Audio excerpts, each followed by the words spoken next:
Hey everyone, I'm Megyn Kelly. Welcome to the Megyn Kelly Show. We have a big extended show today. We're going to have a full breakdown of the latest in the Nancy Guthrie case coming up in 2 hours, but we are devoting the live portion, the first 2 hours of our live portion, to the Epstein files. There's been so much happening as a result of these documents that were released a few weeks back. Attorney General Pam Bondi announced over the weekend, just this past weekend, that the Department of Justice has made public, quote, all files required by the Epstein Files Transparency Act, which President Trump signed into law just a few months ago on November 19th. There have been questions about whether that's true. She says it is. In total, there are more than 3.5 million pages of documents, 2,000 videos, and 180,000 images in the latest dump. You can search them for yourself on justice.gov/Epstein, which we've been doing here as a team for the past week. Basically, every celebrity or public figure you can think of comes up in this search. And you have to be very careful about it, because what the FBI did originally, or what the DOJ did when they released this, was they released a whole list of complaints received by the FBI about just anybody. So like anybody who could have called up during the Trump presidency and been like, Trump raped me. And they would put that down. It would be listed in the FBI database of complaints about various people. You'd have to say it would happen at Epstein's mansion or what have you. And it'd be in there. And they released that like it was real. And people were going with it all over the internet. It was like, okay, we've really gone too far on releasing every document, but that's what the law required. That's what they did. And, you know, there are irresponsible people who took all of those complaints like they were real, even the ones that said, not credible, not credible, not credible, not credible. And that's unfortunate. But there is a lot of very interesting stuff in here. As I say, it's going to take years to go through all of this. We could still be getting major revelations for months, and we will follow up when and if we do. But from what we have seen so far, these documents do provide a window into the global elite and how they behave when they think no one's watching. It's really not great. It's not great at all. Here's the Daily Podcast last week. Do these new documents shed any light on the question of whether or not Jeffrey Epstein ran a pedophilic ring that trafficked underage girls to those around him? In short, the answer is no. Basically, the 14 and 15 and 16-year-old girls that we've heard about were largely recruited for him. But what's important to understand, again, the first time he went to jail in the mid-late 2000s, it's on charges that he is soliciting underage girls to get massages. And when he gets out of jail, he appears to change tactics. He seems to decide he's going to be more careful about the law. What we see is a form of trafficking after he gets out of prison that relies mostly on women who were a bit older, 18 and 19-year-old women from Eastern Europe, than the victims we know about from before he died. I mean, they were a bit older, but they were still equally vulnerable in a different way with a different legal definition. All right, so that's interesting. That was the New York Times doing its deep dive in a podcast that I've actually found very helpful. And they're saying there's just no evidence in here of a pedophile ring. And they point out in that same podcast that there was even a prosecution memo that was contained in the latest batch of documents where the prosecutor said what they looked at and what they did not find was evidence of a pedophile ring, though they did look. And they did find 14, 15, and 16-year-old girls that were recruited for Epstein, not for a web of friends, but for Epstein, prior to his initial plea deal. Okay, prior to the initial plea deal that he struck in 2008 when Dershowitz was his lawyer. So he was abusing these young teenage girls back then. And that's what he struck the plea deal for. That's what became so controversial, because then in 2018, the Miami Herald dropped its reporting saying there were dozens of girls and he only had to answer for like 2. Thanks to Alan. Alan did what, defense lawyers are supposed to do. It's not his fault. It's Epstein's fault, and it's the prosecution's fault for agreeing to it without consulting the victims, by the way, which became a huge deal.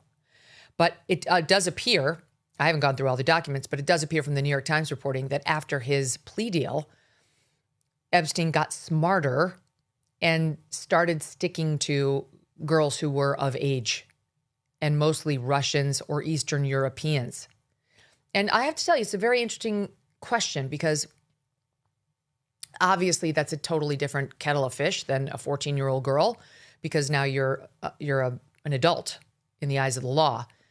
And there's no question of consent, really. I mean, you're capable of consenting when you are 19 years old, but you are still capable of being sex trafficked. I mean, the whole case against P. Diddy revolved around whether he had sex trafficked Cassie and other of his girlfriends by strong-arming them into sex with these sex workers. Ultimately, the jury did not find him guilty of that. But we had a whole prosecution, the implicit, acceptance of which was it can be done to an adult woman who's even in a love relationship with the defendant. I mean, it can be done. So it's not really an answer to whether Jeffrey Epstein was a sex trafficker to say all of his alleged victims were of age when he was having whatever relationship he was having with them. It's a more complex issue than that legally. But I do think we need to get into this with that right mindset. The young teen thing, according to the New York Times, which has had a whole team going through all these documents, they say appears to have stopped after he got arrested and struck that initial plea deal in 2008. Then he goes forward with the of-age Russians and Eastern Europeans. And now there is a question about whether they were serially sex trafficked by Epstein to himself and to his friends. And I have to say, there's a lot of evidence of that in there. Now, were they all sex trafficked victims, or were some just gold diggers? That's also possible. I mean, the difference between a gold digger and a sex trafficking victim is force, coercion. A gold digger is not there by coercion. She wants his dough, so she gives it up. I know a lot of women who make that same choice. I've known throughout my adult life a lot of women who decide to make that same choice. They don't marry for love, they marry for dough, or they just want to be with the richest guy they can find, and they don't really care that whether he loves them or not. They give it up because they want to be taken care of. All right, now that's, you might call it a gold digger, you might call it whatever, a deal. That's an adult woman's choice. It wouldn't be my choice, but it's an adult woman's choice. But when you find an adult woman, 18 or above, and you threaten her that if she doesn't go with your friend, let's say Prince Andrew, just to pick a name out of the air, you're going to punish her. You're going to cost her job opportunities. You're going to publicly humiliate her. You could possibly release a naked tape of her. Now you're talking coercion, and the person is not necessarily there of her own free will. And that could convert you into a sex trafficker. And those are the allegations against Diddy, remember? It was like, Cassie wants to be with you. There's some evidence she wanted to participate in these freak-offs, but then there's a lot of evidence that she no longer did. Either during the freak-off itself, she ran out of the will to do it, and from that point forward, when you beat her in the back room to make her go back out there, or, over a period of years, it no longer became appealing to her. Force and coercion was used, which is why that became a sex trafficking case. The jury didn't buy it. They said, she got a lot of, I think they frankly put her more in the field of the gold digger. Not a nice term, but you know what I'm saying. And so this, to me, what these documents are showing so far is, okay, not a pedophile ring, but a sex trafficker, an alleged sex trafficker. And unlike with the 14 and 15-year-olds who he was getting for himself to perform these X-rated massages on himself with the so-called happy ending.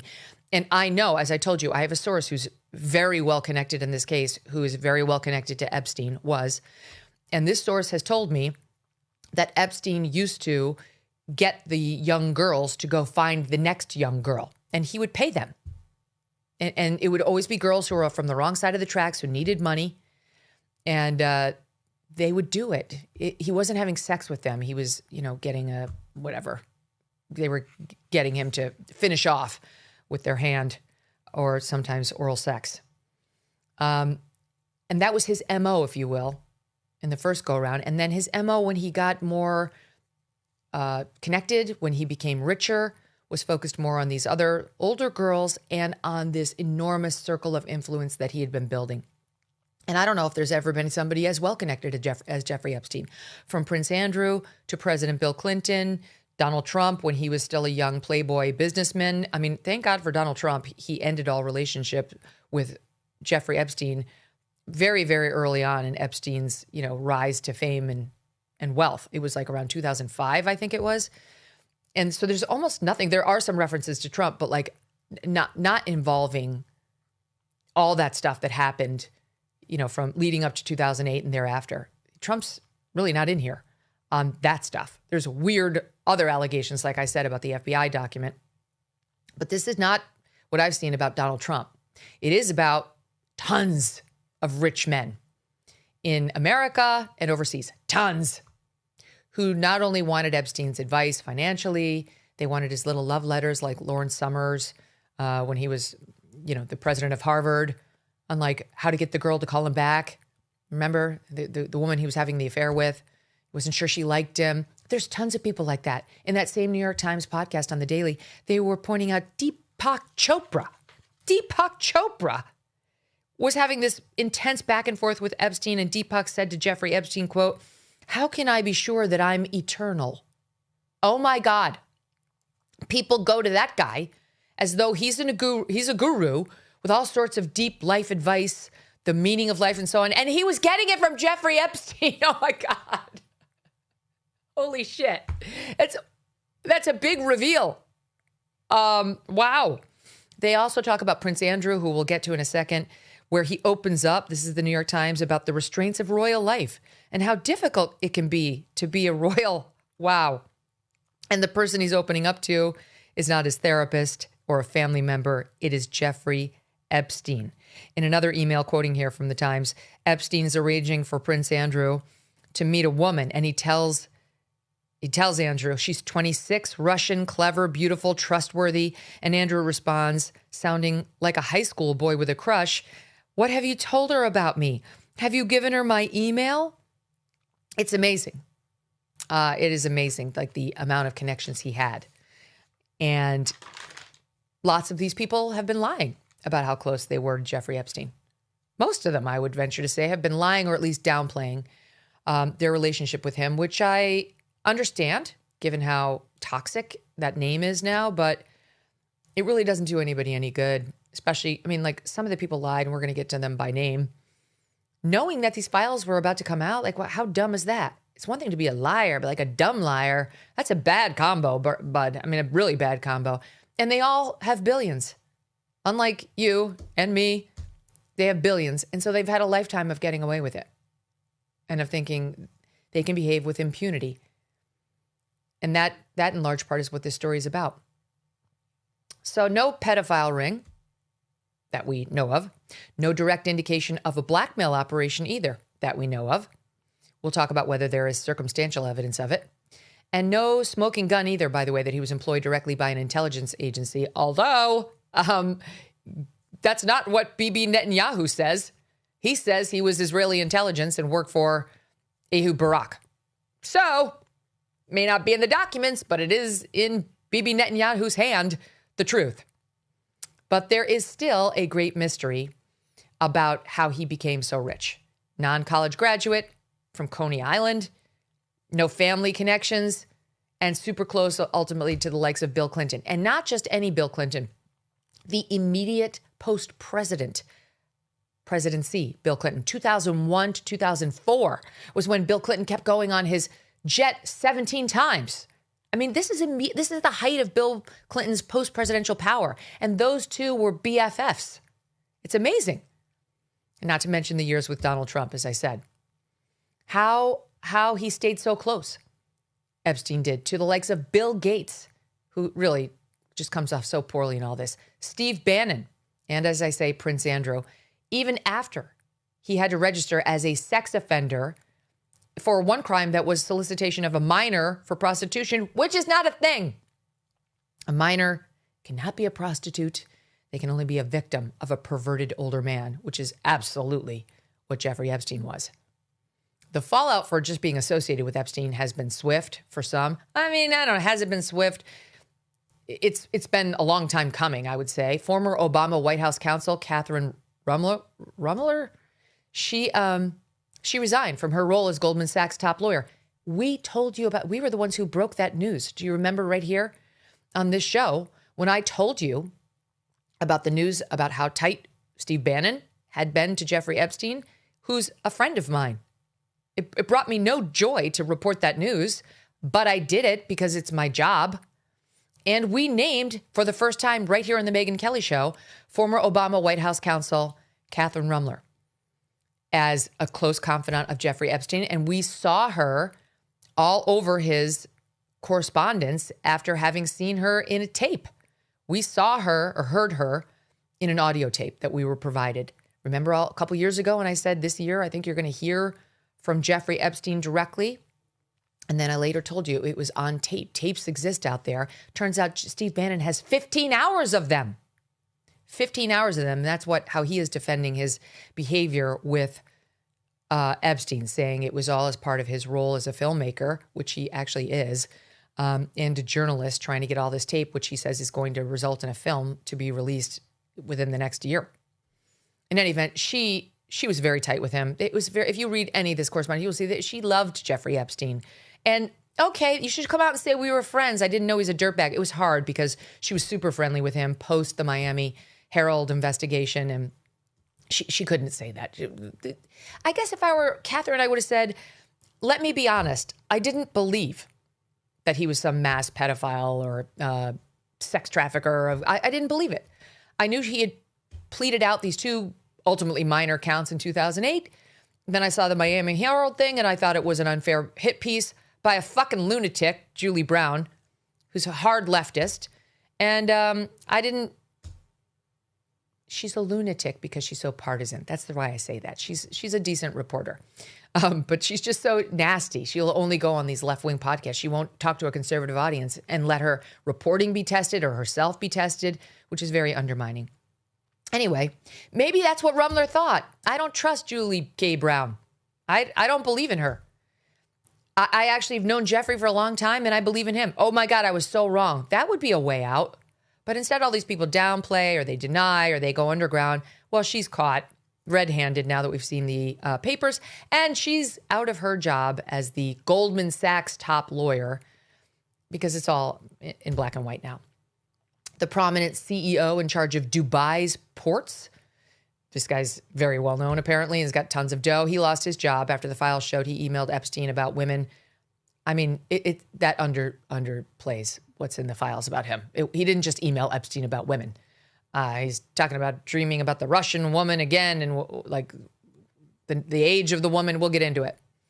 And Casey Wasserman, the chairman of the 2028 Olympics in Los Angeles, is now facing calls to step down after having already announced he's going to sell his agency in the wake of this scandal involving his name in the Epstein files, for having flirtatious emails with Epstein's partner in crime, Ghislaine Maxwell, all the way back in 2003. That's ridiculous. Unless there's something more, I don't get that controversy. In 2003, he was supposed to Karnak his way through to understanding, when nobody knew back then, that Jeffrey Epstein was a sex trafficker and Ghislaine Maxwell helped him and actually did some bad things herself. Like, he was supposed to know that. That's a weird one. There's a lot of weird ones. Part of this thing feels Salem witch hunty, and we don't want to go there. Okay. We already made that mistake the original time in Salem. And then again in the Me Too era. Like, can we not just assume everybody's a pedophile just because their name might show up in the Epstein files? Okay. Then let's not presume every single one of these women who says she's a victim is a woman who's been a victim either. Like, normally those claims have to be tested in law, and the vast majority of them have not been. Now, in the women's defense, he's dead, so it's kind of hard. But let's be clear. The women should have to be identified, in my view. I don't agree with the anonymity of this release. They blacked out all the women's names. Okay, so we just have to accept victim, but we get to hear the guys' names, but not the women. That's not fair. That's basic due process being denied to the men whose names are in here. In any event, one thing's clear. President Trump says he's been exonerated and that it's the Clintons who have been wrapped up further in the scandal, and he's not wrong. I have nothing to hide. I've been exonerated. I have nothing to do with Jeffrey Epstein. They went in hoping that they'd find it and found just the opposite. I've been totally exonerated. In fact, Jeffrey Epstein was fighting that I don't get elected with some author, a sleazebag, by the way. And I've been totally exonerated. No, they're getting pulled in, and that's their problem. I don't know, they're going to have to see what happens. But I watched her in Munich, and she seriously has Trump derangement syndrome. Well, I mean, how is he wrong? But perhaps none of these global elites and celebrities have much to worry about beyond reputational damage, because Deputy Attorney Todd Blanche signaled earlier this month no further prosecutions are coming. I can't talk about any investigations, but I will say the following, which is that in July, the Department of Justice said that we had reviewed the files, the quote Epstein files, and there was nothing in there that allowed us to prosecute anybody. We then released over 3.5 million pieces of paper, which the entire world can look at now and see if we got it wrong.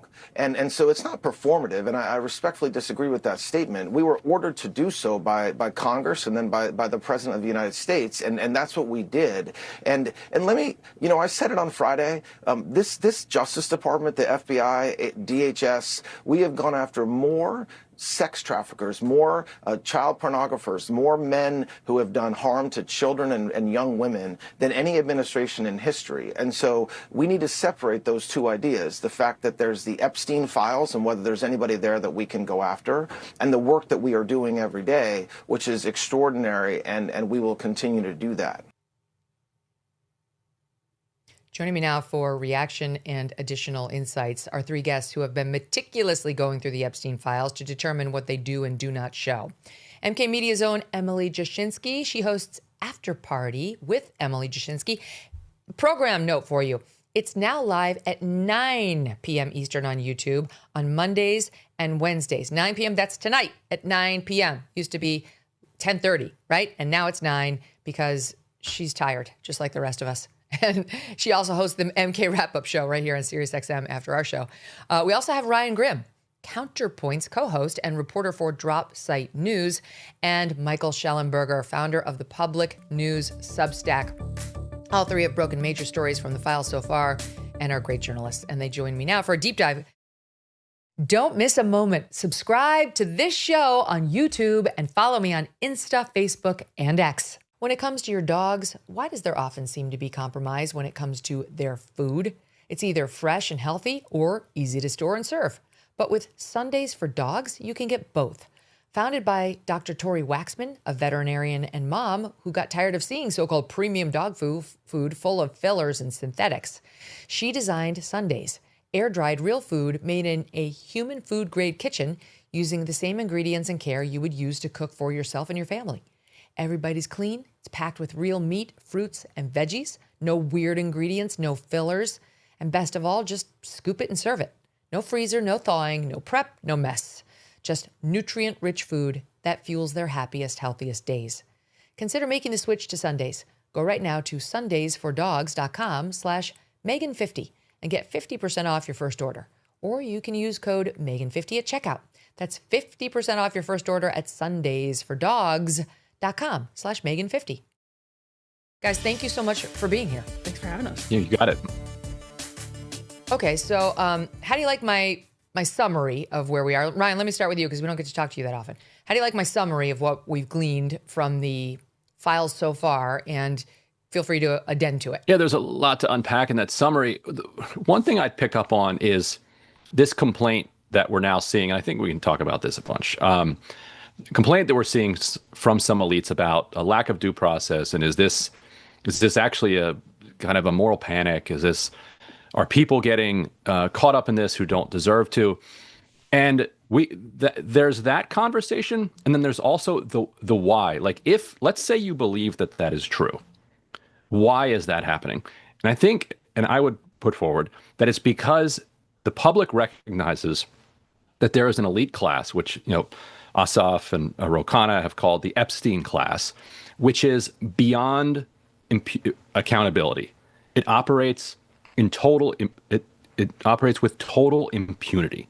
And so the public is left with only their ability to generate so much outrage that it produces some consequences for some people. But because there are no defined mechanisms of accountability, it's not like the public, has an opportunity to say, okay, we're going to prosecute this person. We're going to let them go through these different stages of due process. They can present evidence. We'll present evidence to go to a jury.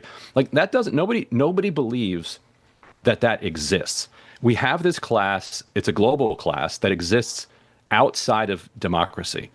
And that, if you believe that some people are going to go down for this unfairly, like that is why. And something then needs to be done about that. There's this old saying that, we'll either get socialism or barbarism. In this case, I would say you either get accountability or barbarism, or democracy or barbarism. And so if there are elites right now who don't like what they think of as a barbaric response to the barbaric behavior that the public has seen going on, with impunity inside these elite circles, then you need to address the fact that there is this class that operates separately from all of us. It needs to be broken up. It can't exist.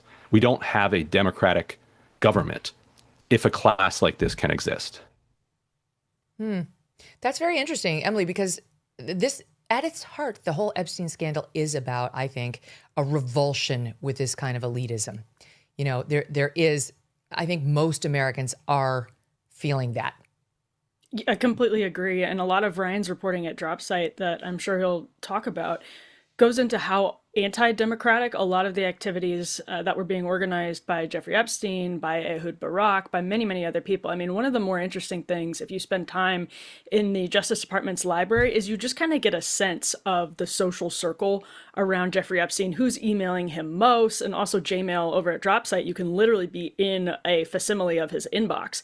And so you see the circle of people like Reid Hoffman, Bill Gates. Bill Gates' second in command, essentially the Norwegian prime minister, who is now in big trouble. Tom Pritzker, who resigned as executive chair of Hyatt just yesterday. Larry Summers, Kathy Rumler being a very good example. Jess Staley. I mean, this is his tight inner ring, and they're making decisions about global politics and business like it's a sandbox that they're playing in. And you see, I mean, there are all kinds of specific examples, but the complete picture is just how undemocratic the process is in some of these decisions that they were making. And it's completely disgusting how flippant they are about some of those decisions, how much they profited from some of those decisions, as Ryan has reported out.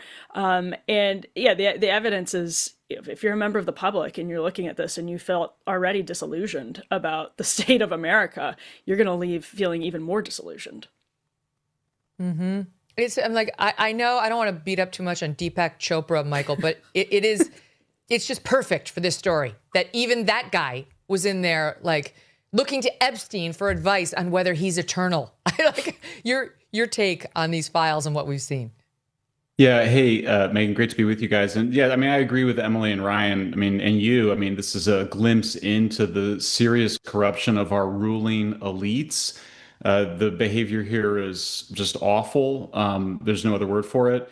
I do think that we have to distinguish between two different sets of things. And I think one is Epstein's relationships with the intelligence community, his relationships with the Department of Justice. I think one of the most important of these messages that we saw in the most recent release is the fact that Epstein was paid $25 million by Ariana de Rothschild to settle a Department of Justice claim. And then another $10 million went to his attorney and friend, Catherine Rumler, who was Rumler. Yeah, that was the U.S. attorney or was the White House attorney under Barack Obama. She just stepped down from Goldman Sachs. Yeah. What's going on there exactly? I mean, we have, she was, according to that email, it looked like she was facing an $85 million fine potentially. And somehow Epstein and Rumler, his BFF, intervened to get it cut down to $45 million. And so she then paid him $25 and Rumler $10. But Rumler all along has been like, I barely knew him. Oh, really? Okay. I don't usually get $10 million from people I barely know. But well, okay, Rumler was also Michael. exchanging. Sorry, but she was also exchanging like extremely intimate emails with Epstein about her personal life, and in addition to all kinds of professional stuff. But that is obviously facially ridiculous. And she's all over those tapes that we broke, that we reported on, that I heard with Rumler, Bannon, and Epstein. She's all over these tapes. She's advising Epstein on how to rehab his image. And they do a mock 60 Minutes type sit down where Bannon like cross-examines him. She's totally in on it. She wants him to be rehabilitated. This is post the Miami Herald reporting in 2018. Michael, you were saying, sorry, I interrupted you. Oh, no, it's okay. Yeah, I think there's this, he also talked about Bill Barr as CIA. We know, thanks in part to Ryan's reporting, we know that Epstein, had as a client Adnan Khashoggi, who was a central player in the the illegal Iran-Contra scandal of the 1980s involving that the CIA oversaw. Rumler emailed Epstein to say that she got this, the highest award from within the CIA. That's a secret award, by the way, and she felt comfortable telling Epstein about it. Epstein referred to going on an open into email. What's that? On an open email. Yeah. Right. Yeah. Right yeah, after, by the way, right? Her job in the Obama White House, I'm sorry, keep it right, but her job in the Obama White House was to, at one point, deal with the fallout from the Snowden scandal. So she leaves the White House and then goes and gets an award from John Brennan at the CIA. And as Ryan said, on an open email, brags to Epstein about it. Interesting sequence of events. The torture report. She's looking for a little pat on the head, Ryan. She's like, oh, hey, look what I got, Daddy. And he doesn't respond. But you give us context for that, Ryan. She also played a role. The White House suppressed the torture report. There's even a Hollywood movie about it now. But they put together this many hundred pages report about the torture that the U.S. had been engaged in during the Bush administration, and the Obama administration worked extremely hard to suppress it on behalf of Brennan and the CIA. That was an intense mission that they undertook, and I would suspect that Rumler's role in that also contributed to her winning this award. But sorry, Michael, you were. I think that for me, the big story remains Epstein's relationship to the intelligence community, to the U.S. government. He had a fake passport in the 1980s. That's just not an obvious thing that someone would have working in finance. He refers repeatedly to going Saudi into passport. What's that? It was a Saudi passport, wasn't it? It was an Austrian passport, but with a Saudi address. Right. Yes. Like, who gets that? How do you, I'm sure all three of you have an extra passport from another country. Like, what is that? It's so crazy. Yeah, can you just expand on this? Yeah. So, but what is that? Because I was saying in the intro, if you were just to read the articles about what's in these files, they wouldn't say that he was an asset to anybody. But Bibi Netanyahu came out and wrote that himself a couple of months ago. Yeah, it looks like he was somebody that was involved in, was involved his whole career in being an expert at moving money around, hiding money, creating tax havens. Probably, we can't prove it, but I think he looks like he was involved somehow in arranging finances during Iran-Contra, potentially other, intelligence or clandestine operations. That's why it's so frustrating, is you really don't feel like we have the full picture at all yet. We just have these glimpses. He talked about going into a SCIF several times. At one point, though, he said the SCIF, my house. A SCIF just stands for a secure compartmentalized information facility. SCIF is the acronym. But that's not language I've ever heard used outside of either the intelligence community, intelligence gathering, congressional hearings, hearing from whistleblowers. So, you kind of go, well, maybe he was just, joking or using slang, but all of these things kind of point to a picture of a guy that was pretty close to the intelligence community. And so somebody that sort of sits at the intersection of the intelligence community, finance, and potentially criminal activity. I thought it was interesting that he was a big advocate of digital currency, Bitcoin, cryptocurrencies, which are perfect for, hiding money, moving money. So I think that's a whole... Especially back then. Now it's all in vogue, but back even to when he died, it wasn't nearly as big. And Ryan, what would you say is your biggest takeaway from having reviewed the... Yeah, you make your point, but then tell me what your biggest takeaway is too. Yeah, well, my biggest takeaway is that he does seem to be so involved with intelligence agencies throughout his career. And to add on to what Michael was saying, just to give one example, and this one will blow your mind. So Stan Pottinger. Stan Pottinger has gotten, has become part of this story. He's the late Stan Pottinger at this point, but he was a prominent attorney for Epstein survivors. He was representing, along with Brad Edwards, the victims who were suing Jeffrey Epstein. One thing we found in the files is that back in 2009, Pottinger had emailed Epstein and said, "Hey, buddy, keep your chin up." He said, basically, he said, you are one of the lines or something like, "You're a lion. You're a true lion of the world. And people who are such lions are the ones that, are attacked by the world because, they can't understand your genius." He's like a Picasso or a Da Vinci of trafficking or whatever. And so, and he says, and it may be hard to imagine this, but we will one day be laughing about this. And I look forward to seeing you in New York when you're through all of this. So that's Stan Pottinger. He then ends up becoming an attorney for the survivors. If you go back even further in time, he and Epstein were business partners in the early 1980s. They shared, as the New York Times reported and others have reported, they shared a penthouse office in New York in the early 1980s.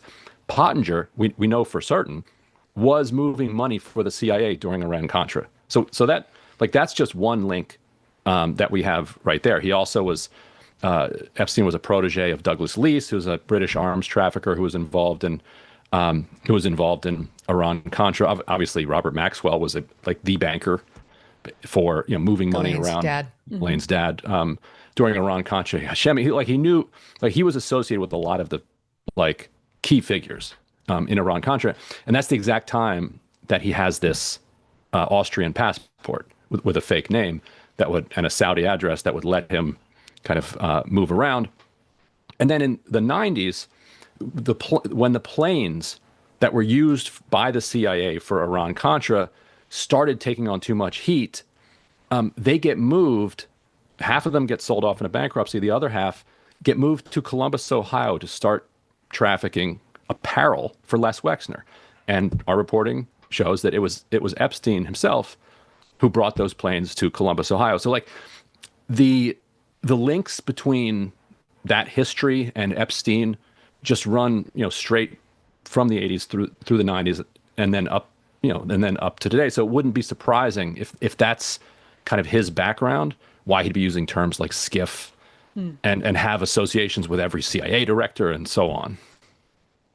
Even though he never served in the military, there's nothing on his resume that would explain any of that. But boy, oh boy, he has a lot of connections for somebody who is allegedly not connected at all. Yeah, and for people who don't, to Intel. For people who don't know, and I've realized a lot of people don't know, is Iran-Contra involved Israel as the middleman.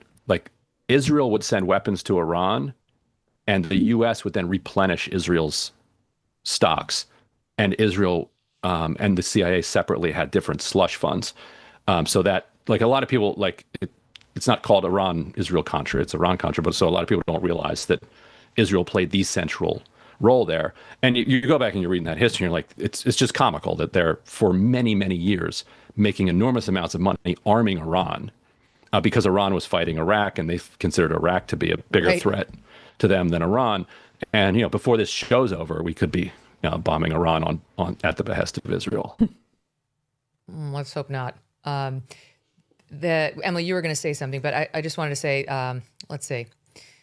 No, you go ahead. I'll get back to this. Well, yeah, I mean, there's a lot about, if you just search the files for CIA, NSA, you find that Epstein FOIA'd himself in 2011, and the CIA gets back to him. He FOIA'd himself at NSA, CIA, FBI, and at least the CIA FOIA, he's FOIAing, so Freedom of Information Act, he's asking the CIA to produce any evidence basically of an affiliation with him, which is extremely interesting. It's a very odd thing to do. If you have had no affiliation, you have had no status as an asset with the CIA. That's already bizarre.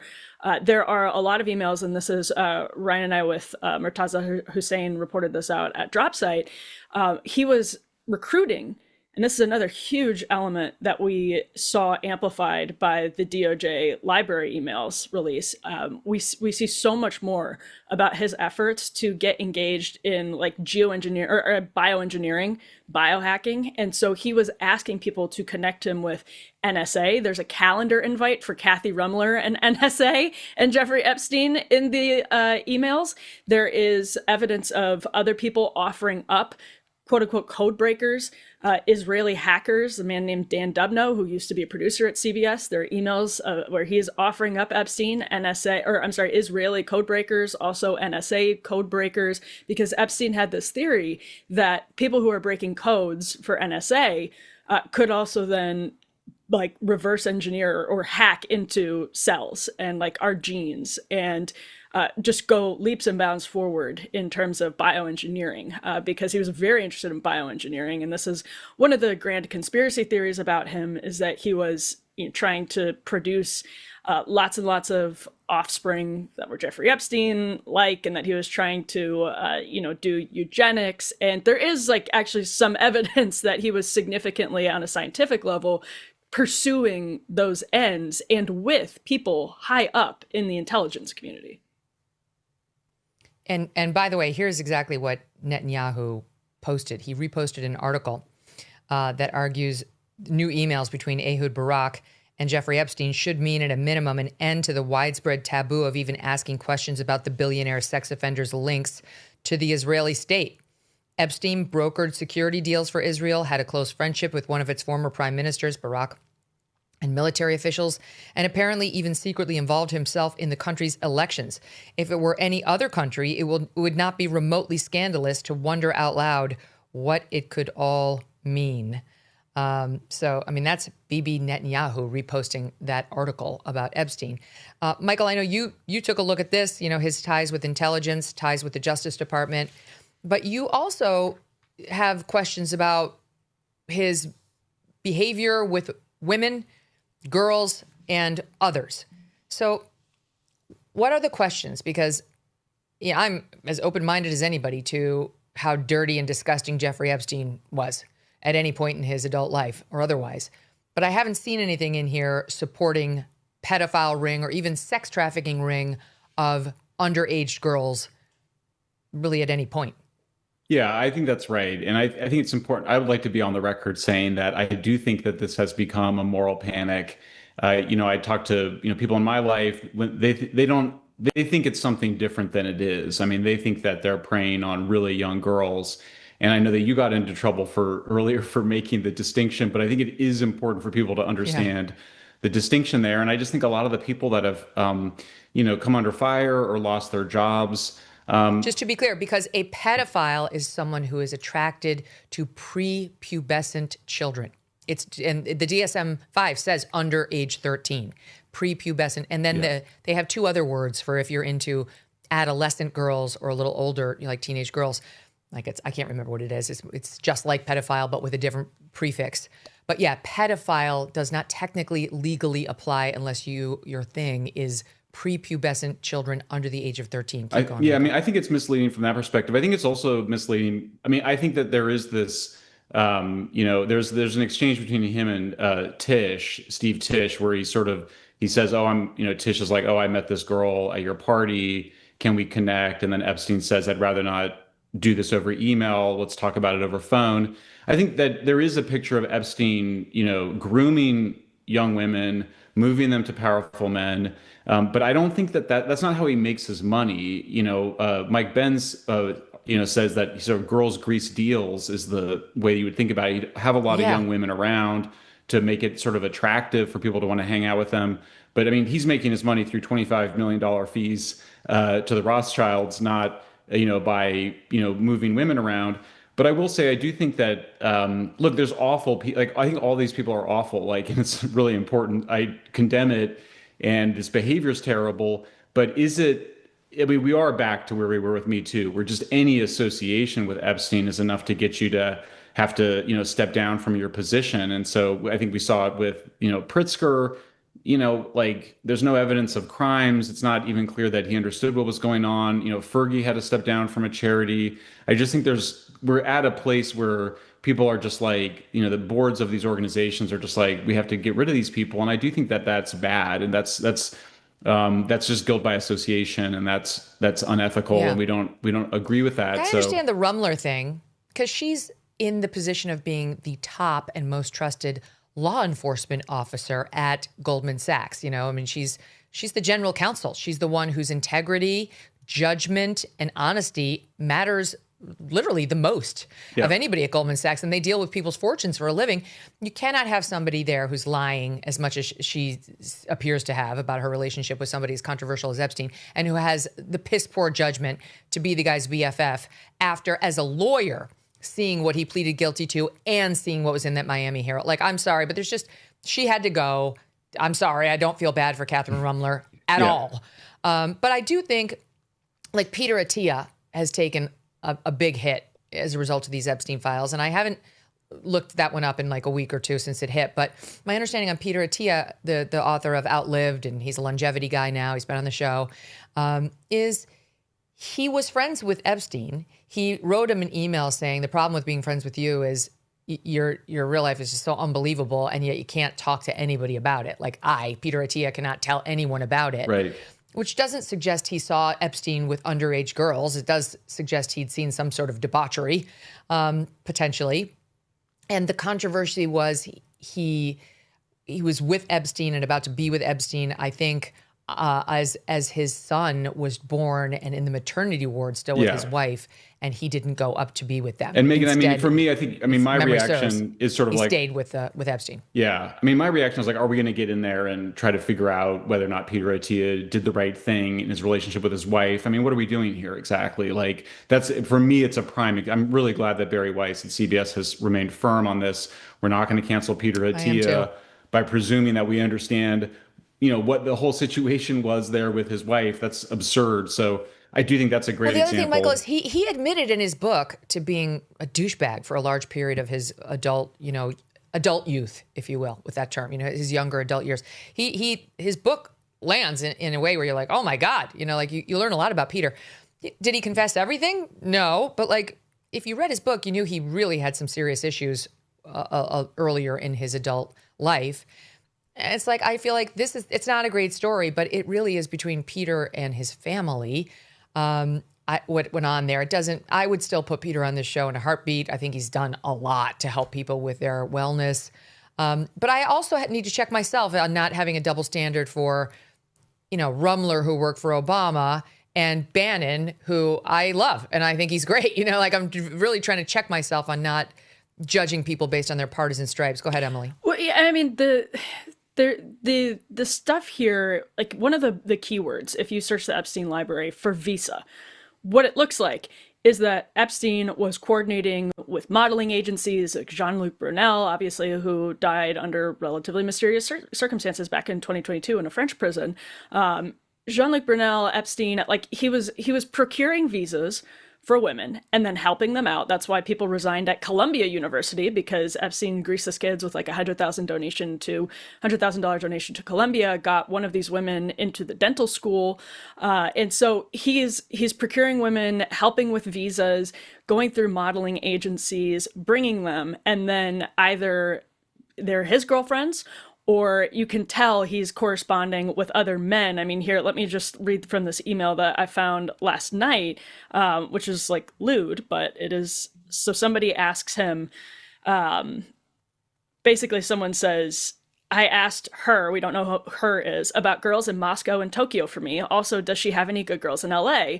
But I didn't mention you. And then they go on to say, now I'm finding P-word for you, Epstein says. Something wrong with that? And then the guy responds, no one can beat your P-word network. So it's a known joke, with this guy at least, that Epstein had a P-word network. And what's interesting about that in the trafficking context is that if this is understood to be prostitution, in that you are coming to the United States, Epstein is greasing the skids to help you get this visa and help the modeling agency, and they're doing it for purely sexual purposes, that maybe it comes with other advantages, but it's really sexual, that you can see actual trafficking, potentially, a prostitution ring. in that. And so that one final point in that is when you go back to the original stories, like the original Julia K. Brown story, the Palm Beach police do have women on the record that have spoken to the media since. Courtney Wild, who says she was 14 years old and she was basically helping him run a pyramid scheme at her school when she was still in braces. So there is before and after, and they are distinct, but the sexual stuff is bad and potentially very illegal too. Yeah, Megyn, I know. Like I was saying, you can be trafficked even though you are of age. Right. It's happened to many women. Stand by. I have to take a quick break, but there's a lot more to get into. Bill Clinton, Howard Lutnick, and more on the women, which we barely scratched the surface of. That's next. If you're stressed out about getting out of debt, it's go time. This is one of those moments where timing matters. And let me tell you about Done with Debt. 2025 was a record year for them. People who collectively had more than $102 million in debt turned to these guys for help. And right now may be the best time for you to negotiate a settlement. Done with Debt tracks credit card and loan company behavior. They are experienced at knowing who's negotiating and when, and what it takes to get you the biggest reduction possible. Whether you are carrying $10,000 or $500,000 in debt, this may be the best chance you will get all year. So consider scheduling a free consultation.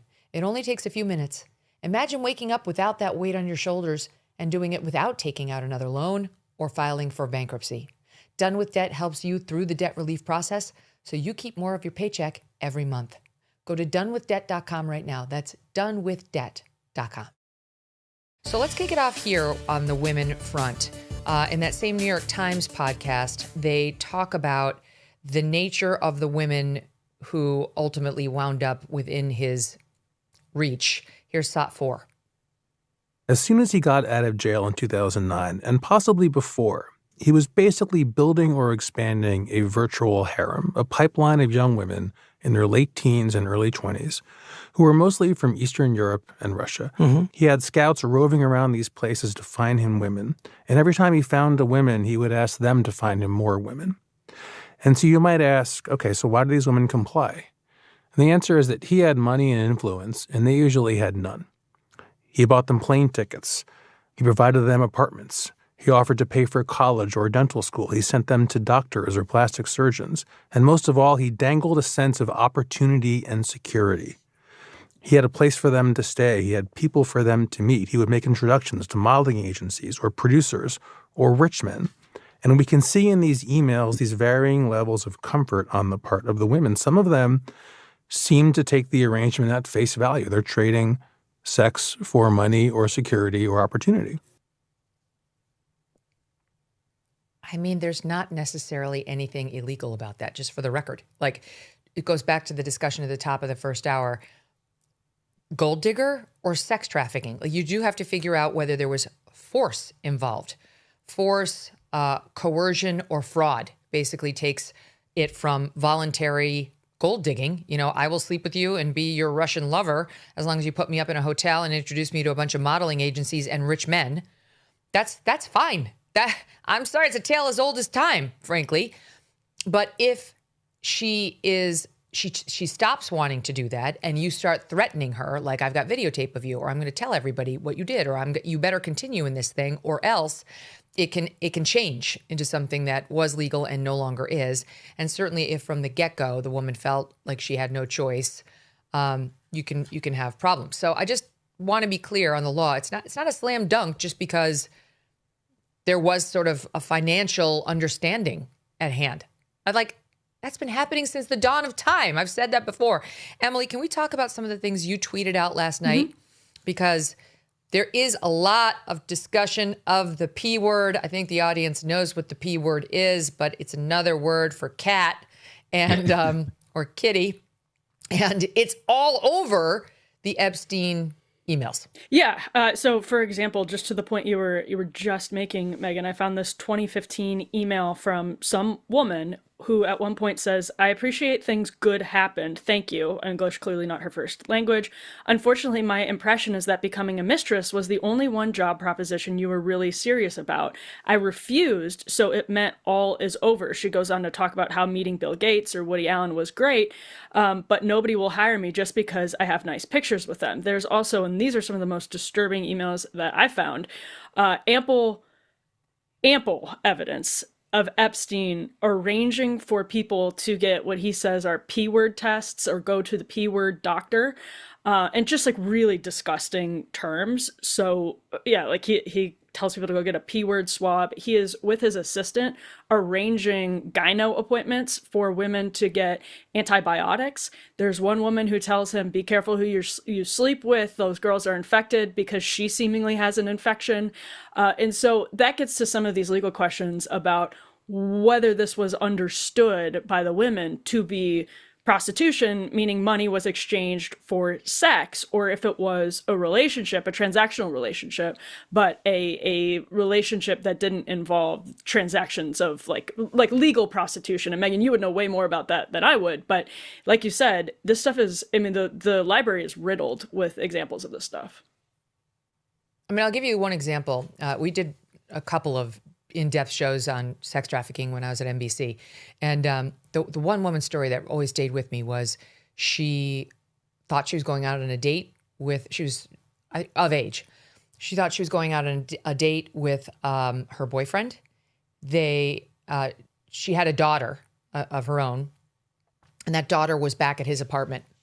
And the two of them went out, and instead of driving her to dinner, he drove her to a hotel and said, go inside and have sex with the guy in there and get the money. And she was shocked and was like, what do you mean? Absolutely not. I thought we were going on a date. And he hit her and said, go inside or else. And she did it.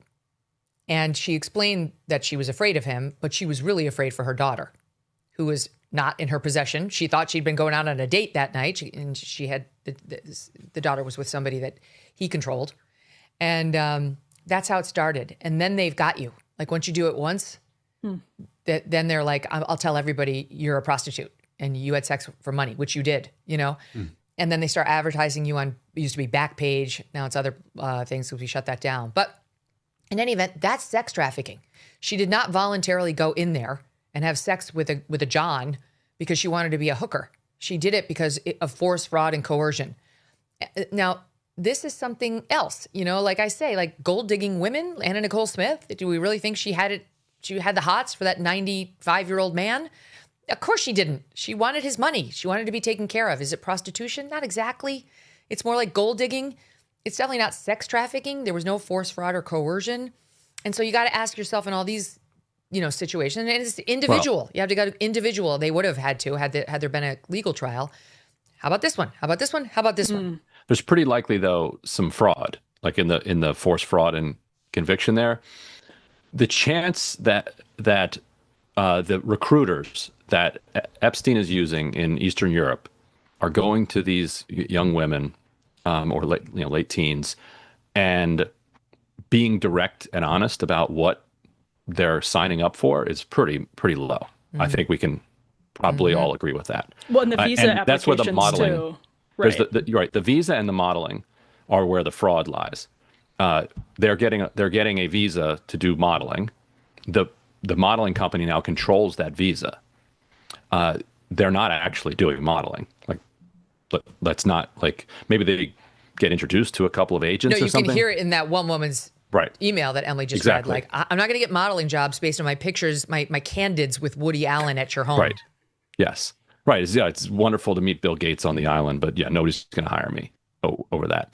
Apparently, it wasn't really that wonderful to meet Bill Gates. No, of course it wasn't. I think she was being. I think she was being a little bit generous and facetious at the same time. Well, speaking of infections, I mean, that's one of the big takeaways or pieces of evidence, again, from this library that we now have access to, which is Epstein drafted an email to himself where this brings blackmail into it potentially too. He seems to be threatening to blow the whistle on Bill Gates and is saying he helped Bill Gates procure antibiotics because he slept with a prostitute, a Russian prostitute, and needed to slip something to his then wife, Melinda, in order to be surreptitious about it. And so that looks like Epstein was planning potentially, again, this was in his drafts, but he was planning potentially to blow the whistle for leverage over Bill Gates.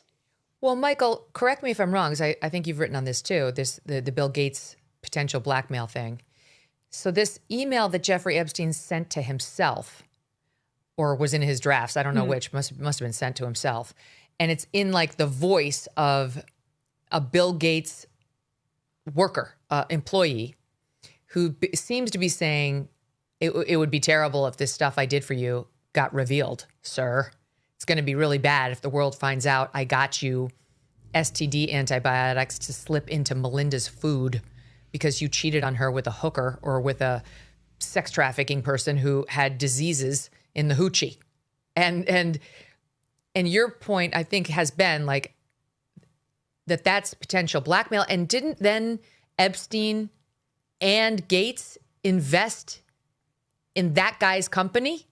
The guy, the employee in whose voice Epstein was allegedly writing this email? Yeah, I mean, look, I will stress it's another case. Gates has denied all of this. And so I think it's just important to say we don't have evidence that anything in that email is true. It does appear that Epstein wrote that to be in the voice of one of Gates's main advisors, somebody named Boris. Boris and Epstein had been exchanging emails because Boris was mad that Gates wasn't going to spring for this really expensive apartment penthouse for him in New York. And he was getting Epstein's advice on how to basically get what he wanted at just a purely materialistic level from Gates. So pretty tawdry stuff. But I think it was the first clearest piece of evidence that, blackmail was, that there was some, there's some evidence that there was some thinking around blackmail. We also know now that there were hidden cameras. He talked, and there's discussion in the email about him implanting hidden cameras. I was impressed by how aggressive Epstein was in trying to get with Gates. He also was advising Gates on how to, raise money and have a donor advised fund and trying to coach Gates. But it's another tough one. I mean, I have a lot of criticism of Bill Gates for some of his projects, but I do think he's been, at this point, he's been Me Too'd in a way that I thought we learned that we weren't going to do that anymore. I will say too, just on the issue of the grooming, and it is grooming in the sense that Epstein is grooming these young women. They then have sex with him, and it appears that then he turns them over to other men, which is how pimps groom, young women for prostitution. There's also evidence in those files that there was a lot of drugs being used. And there were large quantities. At one point, there was a list of drugs that was being circulated. Again, we can't verify whether that was really evidence of widespread drug use. But it seems to me that there was plenty of evidence over many years to go after these guys and to prosecute these crimes and investigate them more. And it didn't happen. I mean, obviously there was the initial conviction, and then of course they were beginning the second conviction, or the second investigation. But it just seems like people looked the other way, knowing full well what was going on. And I think we need to understand why that would be. Why did they do that? Did they investigate whether Bill Gates... That's one of the big questions we all have. Did they investigate whether Bill Gates drugged his wife as soon as they saw that email? It seems potentially to be evidence. Well, that's why the Bill Gates thing to me it's at a higher level than just unsupported Me Too accusations, because Melinda Gates has weighed in. Mm-hmm. Melinda Gates gave an interview, Bill's now ex-wife. This happened, it was on NPR, just after the latest round, including that allegation hit. She was on cam and was asked about the latest revelations, and here she is inside 18. The emails in the files suggest that Bill Gates had additional affairs and that he tried to get medication to treat a sexually transmitted infection, and that he was going to give you the medicine without you knowing. His representative has said all of this is false. It is not on you to have to respond to the details of that alleged behavior, but I wonder what your dominant emotion is when you read these news articles with these details. Sad. Just unbelievable sadness. Unbelievable sadness, right? And again, I'm able to take my own sadness and look at those young girls and say, my God, how did that happen to those girls, right? And so for me, it's just sadness for, I left my marriage. I had to leave my marriage. I wanted to leave my marriage. And so it's just sad. That's the truth, right? And it's kind of like, at least for me, I've been able to move on in life. And I hope there's some justice for those now women, right? We see them standing up in front of microphones in D.C. First of all, it's a very annoying verbal tick when people continue to say right after every point they make. Megyn, If you are somebody out there who does that, work on it. Go ahead, Michael. Yeah, I mean, I think that's a terrible exchange there. I mean, she sort of says, the reporter says, that Gates has denied this, but she's still sort of describing the email as though it's somehow verified. It's not. And then she says, just tell us your emotion. I think the right question was, did that happen? Did you have any evidence? Yeah. Do you believe this happened to you? Because it's did kind you of confront him? That's not. I just think that's actually taking you down that Me Too road, which is like, hey, we don't really care about the facts of the You're case. Right. Just tell us how you feel emotionally. It's the P word. It's the P word way around asking the direct, hard question, which is, do you believe this happened to you? Did you call up Bill Gates and ask him whether he did this? Well, and here's another question. Boris Nikolic, who is the man whose voice the email was written in, this is like Bill Gates' second in command. He's exchanging all kinds of emails with Epstein, tongue in cheek about women and the like. But he is also one of the people who Epstein was using to procure NSA sources to help him code break the human genome and to be involved in those types of projects. So did the government investigate whether the NSA was improperly involved in that type of scientific pursuit, or was it state sanctioned? I mean, these are given how much of the Gates Foundation and the Gates personal office was state sanctioned. That's a huge, huge question. We have no evidence that that's being investigated or was investigated, and the government's not saying, no, this was state sanctioned. This is something that we do on the side, anything like that. But it's a huge open question. And just to correct, I'm not sure if there was an investment into this guy's company, but this is what I meant to reference per the Wall Street Journal. Epstein had threatened to expose Bill Gates' alleged affair with Russian bridge player Mila Antonova in 2017, purportedly because Bill Gates would not join a charitable fund. The financier began with J.P. Morgan Chase. In any event, there does appear to be threatening behavior going on by Epstein toward Gates and possibly others, Ryan, in order to get them to do what he wanted. And in that way, these women were useful to Jeffrey Epstein. And so we need to understand a couple of things. One is the context of his relationships with these intelligence agencies. And the other is that he and Ehud Barak were pioneers in a way in the cyber surveillance industry. Like he and Barak opened doors for Israeli companies around the world to grow what has become a truly like global panopticon of surveillance around the world. A lot of these Israeli companies have since been bought up by multinational companies, and so they're embedded in all of the big tech infrastructure. The point is, Jeffrey Epstein knows a lot about operational security when it comes to communications. He also knew that he was either getting sued at any point or could be getting sued at any point over all manner. Look, he's got the victims coming after him, since his conviction, and he's also got very shady, gray area business dealings that he's doing constantly, and so he knows that his emails are, routinely subject to subpoena, let alone observable by all the different foreign intelligence agencies that have an interest in him. So what you get in his email is only what he is kind of roughly okay with wants you to see. People seeing. Yeah, so he wanted this to come out about Bill Gates. And when you also see oftentimes, hey, this is not for email, as Emily pointed out earlier. Like you'll find that a decent amount of times in the call, so in the emails, we need to talk about this in person, he'll say. And so if he's ever going to do any blackmailing, like it would be very difficult for you to believe that you would find it in these jeevacation@gmail.com or anywhere else. Well, what was he doing with Ehud Barak? I mean, do you believe he was an Israeli intelligence asset or an American intelligence asset or somebody's intelligence asset? He was clearly a very, very, very valuable asset to Ehud Barak, and Ehud Barak was working directly with the Israeli intelligence community in growing the Israeli cyber weapons industry around the world. And so let me just interrupt you and ask you, because I had a debate about this with Ben Shapiro over the summer at the Charlie Kirk event.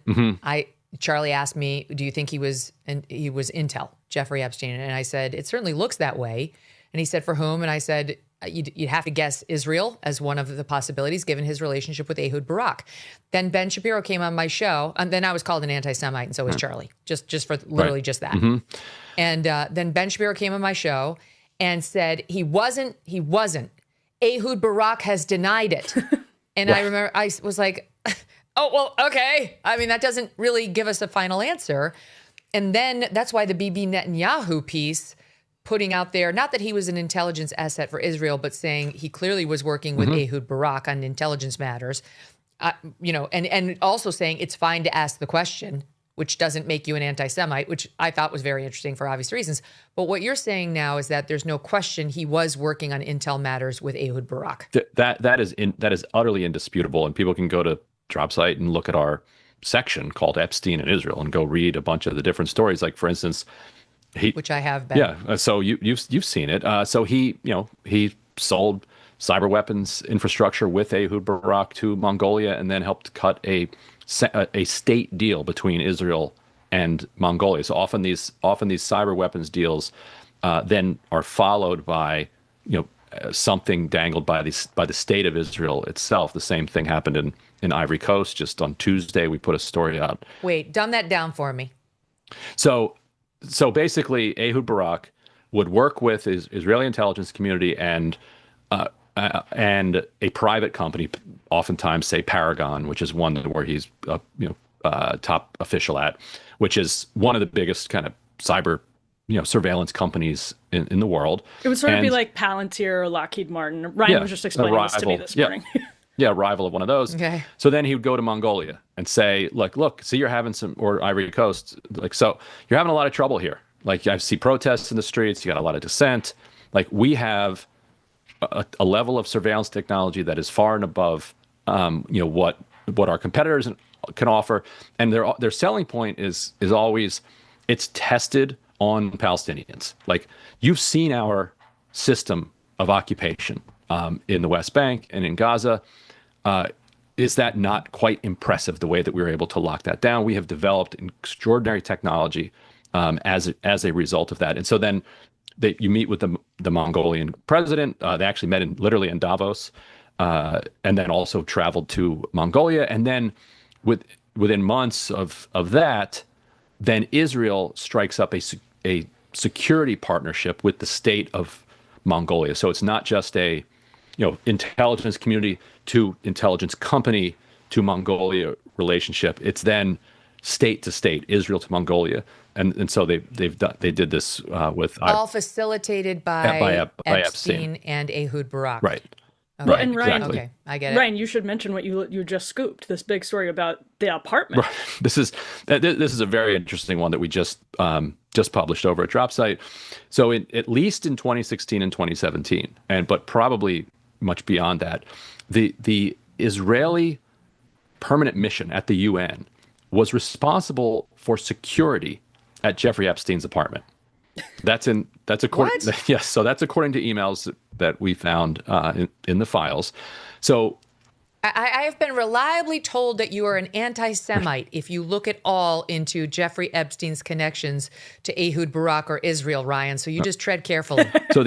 So what's probably going on here? So this is related to Ehud Barak staying for such long extended periods of time in his apartment, which undercuts Ehud Barak's previous argument that I barely know the guy, I have no relationship with him. He was staying so much in the apartment that the Israelis literally took over security for the apartment. So the maids and any guests that went in and out of the apartment had to go through background checks and had to be confirmed and coordinated with the Israeli consulate at the UN. And at one point, all the time, or just when Ehud Barak was there? It seems like all the time, because there's the handler, this guy named Rafi, who's in the emails.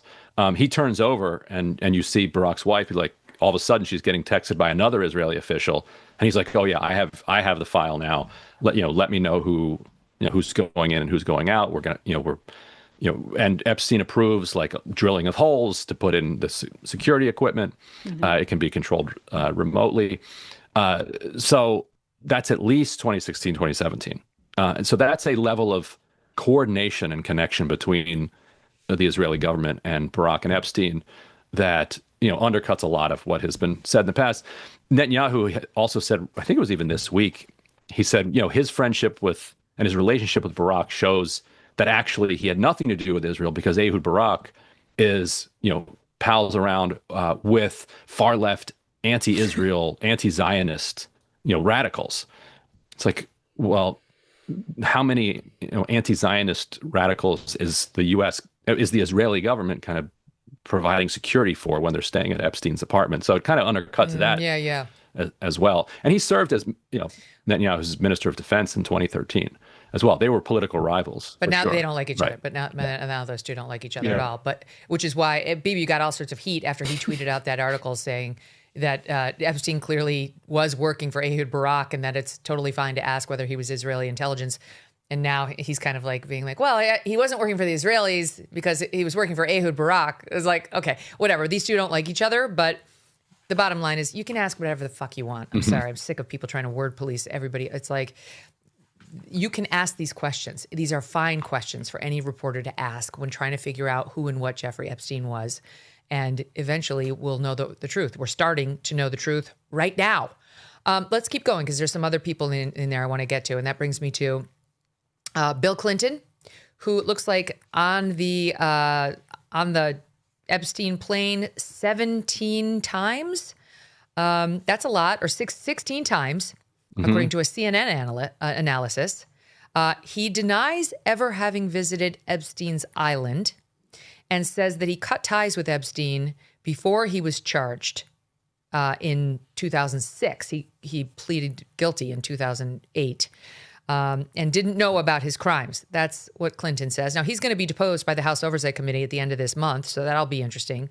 But there's a lot in here about Bill Clinton in these files, like the picture of him. This came out in the previous dump, which was a couple weeks prior to this one, in the hot tub with some girl with her face blacked out. I mean, like, I don't know who that girl was or anything. I'm just saying, like, Bill Clinton seemed to be really tight with Jeffrey Epstein.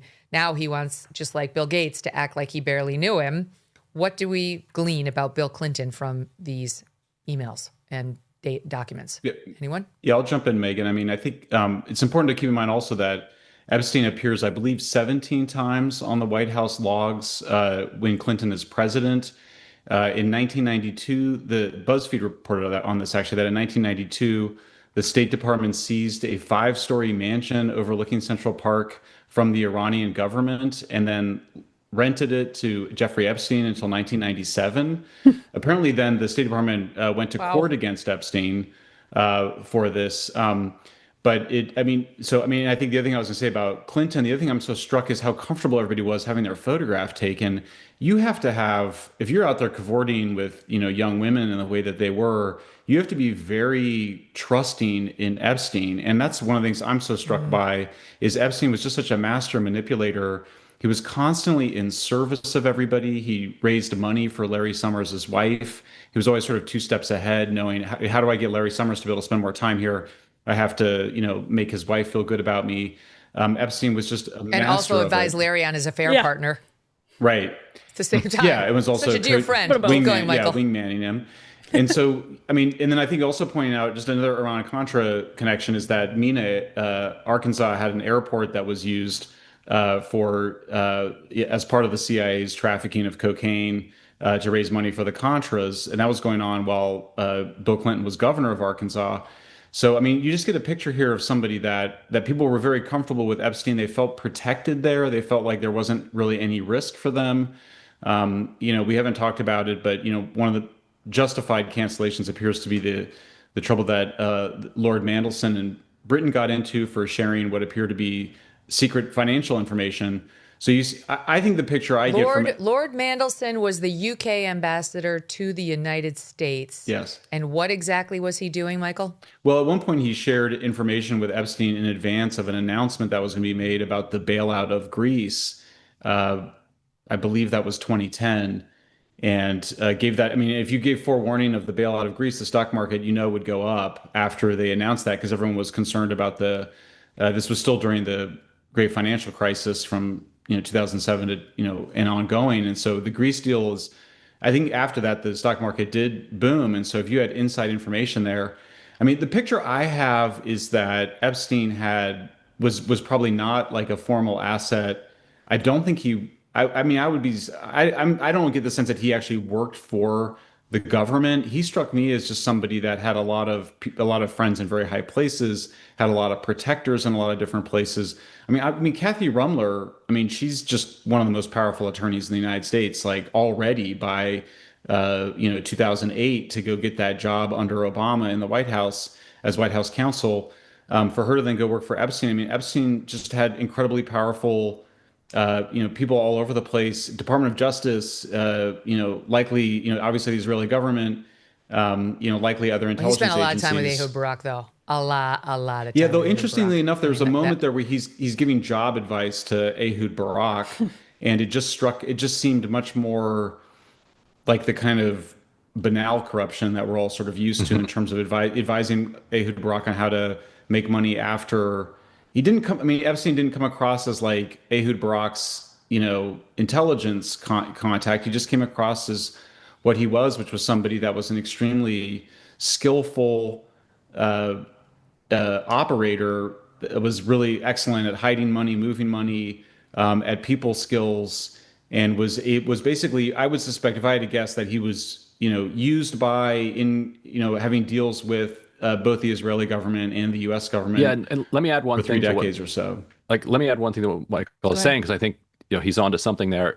But there's also this like total absence of any membrane between some high levels of intelligence companies and the kind of U.S. and Israeli intelligence community. And in that conversation that he's referring to, they kick around the idea of Ehud Barak working with Leon Panetta, another former Minister of Defense and CIA director, and setting up this shop that would be the two of them as the heads, and the lieutenants of each would be their longtime proteges. It would be Yoni Koren, so an Israeli intelligence asset, and a deputy to Barak, who also stayed in that same apartment, and it would be Jeremy Bash on the side of Panetta. Jeremy Bash, the ex-husband of Dana Bash, actually, but a former chief of staff over at the CIA. So like one of the kind of like most plugged in people in the intelligence community. And the saying is, there's no such thing as a former intelligence official. Like you're always you're always somewhat in this environment. You maintain your security clearances, for instance. And so not anymore. Thanks to Trump. There you go.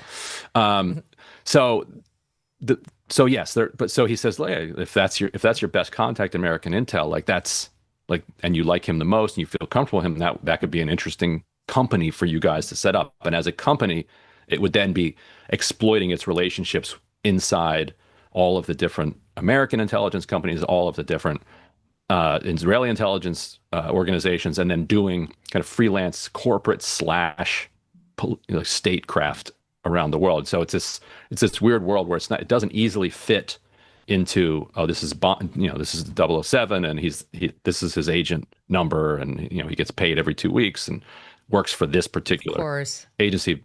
Of course, so there's a way of being an asset without being officially declared, especially if you're a money man. I want to talk about Howard Lutnick. Howard Lutnick. The release of the Epstein files is not going well for our Commerce Secretary at all. Okay, at all. Let's just start with what he told Miranda Devine on her podcast a couple of months ago, prior to the release of these documents, but when it was pretty clear more on Epstein was going to come out. Here is what he told Miranda, because he was living, just when you hear this, he was living right next to Jeffrey Epstein. They shared a wall, and he's talking about how he got an invitation from Epstein's maid to come over and have coffee with Epstein. So Lutnick and his wife went over to have coffee with Epstein, who then is giving them a tour of his mansion, which shares a wall with Lutnick, and they walk into the dining room here. Yeah. And he opens the doors, and there's a massage table in the middle of the room. Ooh. And candles all around and stuff. So I ask very insightful, cutting questions. I say to him, massage table in the middle of your house? How often do you have a massage? And he says, every day. And then he gets weirdly close to me. Ooh. And he says, and the right kind of massage. Ooh. Now, my wife is standing here. So she looks at me and I look at her and we say, I'm sorry, we have to go. And we left.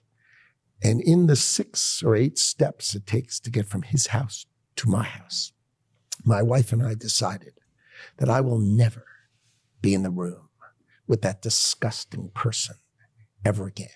Really? So I was never in the room with him socially, for business, or for even philanthropy. If that guy was there, I wasn't going because he's gross. Except none of that was true. None of the things about never seeing him again or walking. I don't know what he may have or not have said when he walked out of Epstein's house, but he definitely saw Jeffrey Epstein again multiple times, engaged in business dealings with him, and even went to his private island, Little St. James in the Caribbean, because he testified to it under oath a week ago on February 10th at a Senate hearing when he had to answer some tough questions about his relationship. Here's that soundbite 6. I did have lunch with him as I was on a boat going across on a family vacation. My wife was with me, as were my 4 children and nannies. I had another couple they were there as well with their children, and we had lunch on the island. That is true, for an hour, and we left with all of my children, with my nannies and my wife, all together. We were on family vacation. We were not apart. Okay, you brought other people, including, for some reason, your children, to Epstein Island, but you went and apparently had them on your yacht. And in addition to that, CBS News reporting that they were in business together. They each signed on behalf of their own limited liability companies on December 28th, 2012. That's after he pleaded guilty to the solicitation of sex with a minor, a prostitute, again, that's not a thing, to acquire stakes in a now shuttered advertising technology company called Adfin. They also arranged calls. They planned to have drinks in 2011. And then after that, then December of 2012 was when they went to the island and had follow-up text, nice seeing you, via the assistants. So for some reason, he thought, I guess this wasn't going to come out. And again, this is just fucking stupid, because it was a self-aggrandizing tale, he told Miranda Devine, who I'm sure is pissed that he lied to her face, thinking this wasn't going to come out and that he could make himself look super virtuous by smelling the disgusting Jeffrey Epstein in one whiff, Emily, while walking into his dining room back in, it was like 2005 or 2004, was someplace early in the aughts.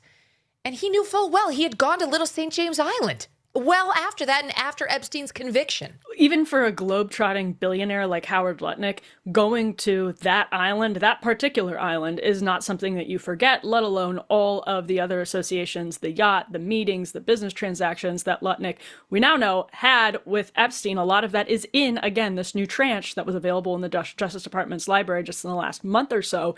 So him going out and going so hard in the paint in that conversation with Miranda Devine, this is going to sound very quaint, but it just reeks of low moral character in a very obvious way, especially to mislead the public, to exploit the public's upset over a very serious matter of corruption, of sexual exploitation, to exploit the public's concern over that in such a dramatic fashion, and then to be called within a couple of weeks. I mean, Hillary Clinton is sort of doing the same thing right now. She just gave an interview to BBC about how, I met Ghislaine Maxwell a few times and thousands of people came to the Clinton Global Initiative stuff. Well, even CNN. Wait, we have a little of that. Let me play it. Stop 15. Let's watch. Just to be clear, do you regret the links that there have been?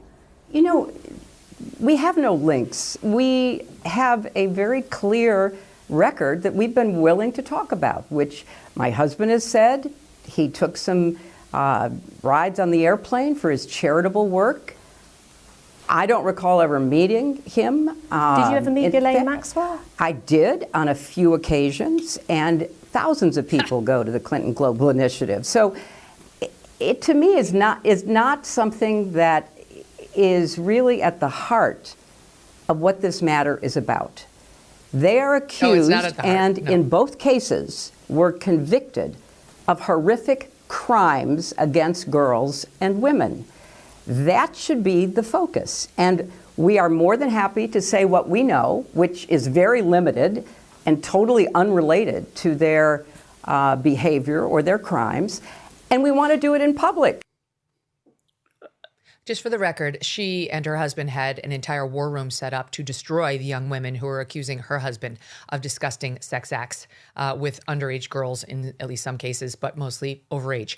But she had no problem trying to destroy any woman who came forward against her husband. So she can spare me on the fake moralism about the protection of women. What? It's a fucking lie. Everything coming out of her mouth. Go ahead, Emily. Well, sorry. no, I was going to say, like Lutnick, this is a completely brazen lie. CNN, Andrew Kaczynski, CNN's K-File over there, has pointed out in these emails, we see how closely Doug Band, if you cover DC politics and you have for a while, you know that name. He was Clinton's number 2, just like Boris Nikolic was Bill Gates's number 2. He was helping Doug Band and Ghislaine Maxwell set up the Clinton Global Initiative with funding, and Ghislaine Maxwell herself was pretty involved in the early stage of getting the Clinton Global Initiative off the ground. There are emails back and forth that are just so gross between Doug Band and Ghislaine Maxwell, where they're like calling each other boo-boo, and they're very, very, very close to say the absolute least. And so that is absurd. That's a completely misleading statement. And on top of all of that, people forget, in that Epstein Netflix documentary that came out a couple of years ago,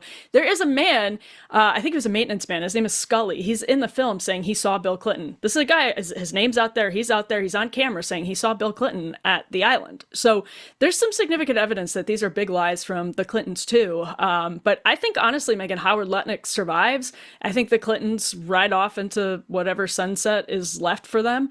I don't know that there are going to be significant consequences in either case. There aren't. There's not going to be significant consequences for any of these people. I mean, for the most part, what we're seeing is just disgusting, debased, behavior, not necessarily illegal. And that's what's frustrating to so many of us, right? It's like, I don't know whether Bill Clinton violated any laws with Epstein or otherwise. I'm pretty sure his Clinton initiative stinks to high heaven, and that needs a full vetting and investigation, his foundation. But also, I don't know whether he committed additional crimes, and we're never going to have accountability, even if he did. Go ahead, Ryan. No, nannies, plural. I mean, come on. Yeah. Seriously? He's got 4 kids. Yeah. I got 4 kids. Like, plural? Maybe they're super young. Of course. But come on. I mean, Howard Lutnick is a billionaire, so it's like, I'm sure they outsourced virtually everything. And then he has the nerve to lie about it. It's just like, so we're on to you. You knew this was coming out. Why would you be so reckless? And where's your damn apology? You make yourself into a James Clapper. Not wittingly. This is supposed to be a more transparent administration.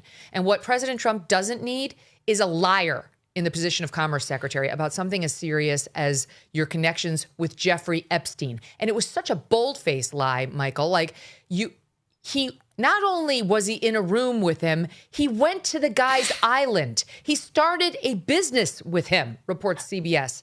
I mean, about as bold as you could get. It's bad to lie. I agree it's bad to lie. I mean, I don't think he should have to step down for it. He didn't lie under oath. I mean, he would probably himself say it wasn't a lie. He just forgot about it. I'm not supporting that at all. I agree it's bad behavior, but I don't think he should. I don't think he should have to step down for what we've seen so far. I'm not saying he should step down. He shouldn't step down. But wait a minute, though. He should take responsibility for his lie. Not just to anybody, but to Miranda Devine, who most of us on the right love and respect. He humiliated her, lied right to her face, and he had to have known at some level this was going to come out. And he owes her an apology, and he owes the rest of us an apology for lying to our faces. I will tell you, it's fine if he doesn't step down. I don't believe one word that comes out of his mouth from this point forward. Not one word. Not one word. Go ahead. Yeah, Ryan. if we're going to say that Rumler should step down because of her lie, because if she was straightforward about what she was doing, she was literally his attorney, and so you'd be like, look, it was my job to give him the best possible counsel I could. I gave that to him. I now realize the depth of his depravity. I regret it, but as an attorney, I am, that's my job. Lutnick wasn't his attorney. Like, he didn't have to go to the island. There was no professional reason. Maybe he couldn't get a reservation at Big St. James or whatever. But that's not an excuse to then lie about it. He was on a yacht. Right. I think he was good. Yeah, he would have been fine. Yeah, he probably had some shrimp cocktail in the fridge. They were going to be there. They could get by. So it's the lie. It's the same thing. It's just, and he's such a good liar. That's what's so, I think, scary about the Lutnick. It's like he's this incredible storyteller.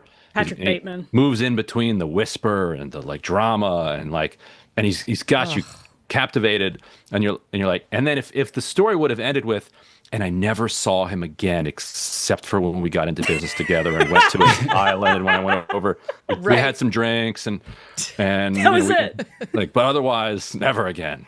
Other than that, Yes. and that business we started Yes. for CBS, other than that, no. By the way, on the Hillary Clinton thing, CNN's Andrew Kaczynski points out Maxwell was an honored guest at the prestigious Clinton Global Initiative Also at conference Chelsea's in September wedding. 2013. Also, she was at Chelsea's wedding. But Wow. But Hillary tries to make it sound like, maybe occasionally, but thousands of people came to the go. wedding. Are thousands of people an honored guest and show up at your daughter's wedding? There was a lot, she's actually. the worst liar of all. Don't know if it was dating the guy who's throwing the conference. You could tell. Yeah, exactly. So she's a liar too. Megyn, I will just jump in and say, shout out to Norman Finkelstein. Norman Finkelstein is a very famous critic of Israel. And he's, as far as I can tell, the only person who just bluntly says to Epstein, I think Dershowitz is CC'd on the email, to basically go to hell because of these various accusations. He's the only person that seems to, represent good moral values, and Wow. I think that... I think Tina Brown kind of did that too. Okay. It must be said. I mean, Can I just, we only have a couple minutes left. Yeah. Can I ask you, have you seen anything in the files about Trump that's worthy of study or follow-up? I've seen go ahead, Michael. All right, go ahead. No, you go ahead. I was just going to say, I've seen a message that shows, it looks like Melania Trump reaching out to Ghislaine Maxwell in 2002. That may show, I mean, it's not huge, but that's one thing I haven't seen in a lot of places. Potentially Melania and Ghislaine had a little bit of a friendship that we don't know much about right now per that email. But that's just one thing that I've come across. I think Trump largely benefited from the fact that this tranche, all these documents seem to be dated post 2006. And I think his friendship with Epstein was over then. When they were friends, they weren't big on emailing or texting, or at least not as evidenced by anything we've seen. Go ahead, Michael. Oh no, I was just going to say, following up on the Finkelstein thing, is just we saw, this brought down a major titan of the left in Noam Chomsky. They basically said that, or his wife said that he was one of their best friends. So I just think, it's an indictment of this culture of the elites. And I think to bring down such kind of esteemed people, I mean, Chomsky was always considered, even if you didn't like his politics, was always considered sort of above reproach and a highly moral person. And here he is just kind of waving these things away. So I think it's an amazing, just to look back on it. I mean, I just credit to all the conspiracy theorists who demanded that the files be released against That's right. so much elite pressure against it. And I think we've seen it's really bipartisan reaction. I think it's been a very positive experience for the most part. I like that as an ending. Let's hear it for the conspiracy theorists. And we will put a pin in the Prince Andrew discussion for another day, because that's going to take a while and we're out of time. Guys, thank you. Thank you all so much. We come back in just a bit with the latest on the Nancy Guthrie investigation, and there are updates. Pure Talk's favorite holiday? It's President's Day, because they believe wireless service should only cost you a couple presidents. Just a little Jackson and Lincoln, to be exact. For just $25 a month, Pure Talk gives you unlimited talk, text, and plenty of data. Now compare that to Big Wireless. They'd rather celebrate the Benjamins, Mr. Franklin to be exact, and his day, so they can charge your family hundreds every month. That's not right. You deserve better. Pure Talk is an American wireless company who supports our veterans and invests in a U.S.-only customer service team. So when you call, you're talking to someone right here at home. Pure Talk uses the same towers as the big carriers, so enjoy superior 5G coverage without the inflated price. Just $25 a month for talk, text, and plenty of data. No contract, no cancellation fee. What are you waiting for? Just dial #250 and say keyword Megyn Kelly, and you will get 50% off your first month. Again, dial pound 250 and then say Megyn Kelly to make the switch to Pure Talk. We couldn't wrap today without diving into the latest in the Nancy Guthrie case. Sheriff Nanos making the media rounds yesterday, sitting down with multiple outlets instead of just holding a press conference, which would be very easy if he would just stand up there and take some cues.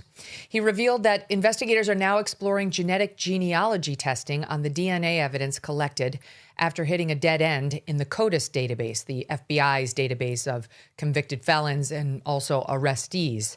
There's been no match to those gloves that were found in the field. And it appears he's also saying there's been no match from the DNA that's not Nancy's nor any of her contractors inside of her home that they found. So dead end right now. That doesn't mean that they can't do something with the genetic genealogy, which we'll get into in a minute. Plus TMZ's Harvey Levin announcing they've received yet another ransom. He just told Sean Hannity last night that they would not be announcing any more letters, but he just couldn't help himself. He got something and it was a chance to be on TV. All that and more with our regulars who are back to discuss it all. Jim Fitzgerald, also known as Fitz, he's a former FBI supervisory special agent and a forensic linguist, also co-host of the Cold Red podcast. Maureen O'Connell, a 25-year-old, she looks 25, but she's a 25-year veteran of the FBI and a co-host of the Best Case, Worst Case podcast, and also security expert William Geddes. Guys, thank you all so much for being here. So thanks for inviting us back. End, yep. Absolutely, on the DNA, which is not a shock, right? I don't think it's a shock. And now they're going to try to do genetic genealogy on them. But I mean, to me, you guys, this is like, now we're going to do genetic genealogy on the two gloves that were found 2 miles from the crime scene. Like, it was one thing to see. It's fine. I guess it doesn't hurt. But is this even a real lead? These 2 gloves found 2 miles from Nancy Guthrie's home? Yes. When they found 16 gloves or 15 gloves, and like they didn't come back with a hit that matched anybody in CODIS, nor did they match the DNA that was found at the home. So are we spinning wheels here or what, Maureen? No, we've got to look at those black gloves because they match the gloves that the offender was wearing when he was up at the door. And also, when you create distance between yourself and the crime scene, you know, you feel a little bit safer. Maybe he got out just to, as I said earlier, as crass as it sounds, relieve himself, and they fell out of his pocket, or he reached in to pull his phone out or something to turn his phone back on while he was standing there, and the gloves fell out. I know it sounds crazy to a lot of people, but if you've worked a lot with those gloves in your pockets, you know, they sometimes do fall out. So I don't think that that's a dead end at all. I'm very disappointed, though, to your point about the lack of CODIS hits, or even because in CODIS you can also get close relatives, and we don't even have close relatives for either of these DNA donors. So that's concerning. But the whole job of law enforcement is you're just not muddling through, but you're working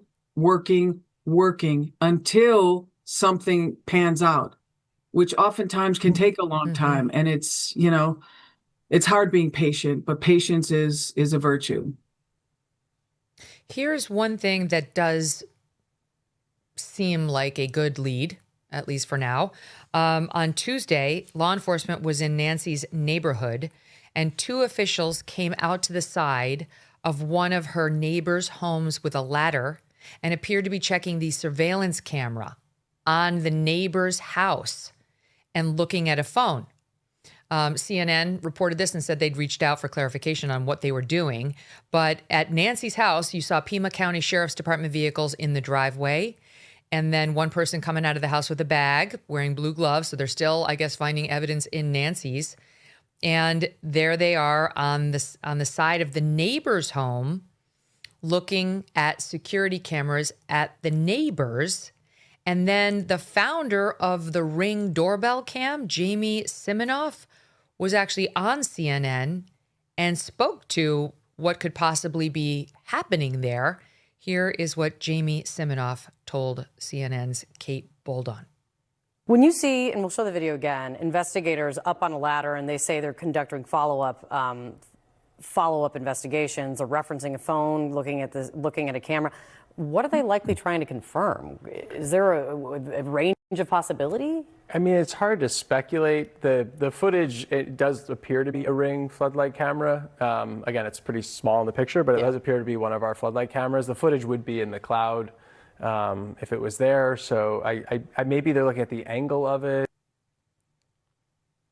Okay, now, Fitz, that to me seems somewhat promising if you've got the neighbor's floodlight camera on Nancy's home and something could have been recorded. Promising 16 days ago, though. Why are they just looking at that now? That's 101. I mean, we talked on your show and others, Megyn, every red light camera on the street, and of course getting closer. Of course, Nancy's house itself, which they finally got the the video off of that. I don't understand, and why they even have to go up on a ladder to do anything. I mean, it's in the cloud, as the guest on CNN said. So yes, this of course should be looked at. It should have been looked at. And I'm not here to criticize people. This is one of the basic things in crime scene 101 nowadays anyway. Get all the nearby cameras you can. If you need a search warrant or a subpoena, whatever it takes.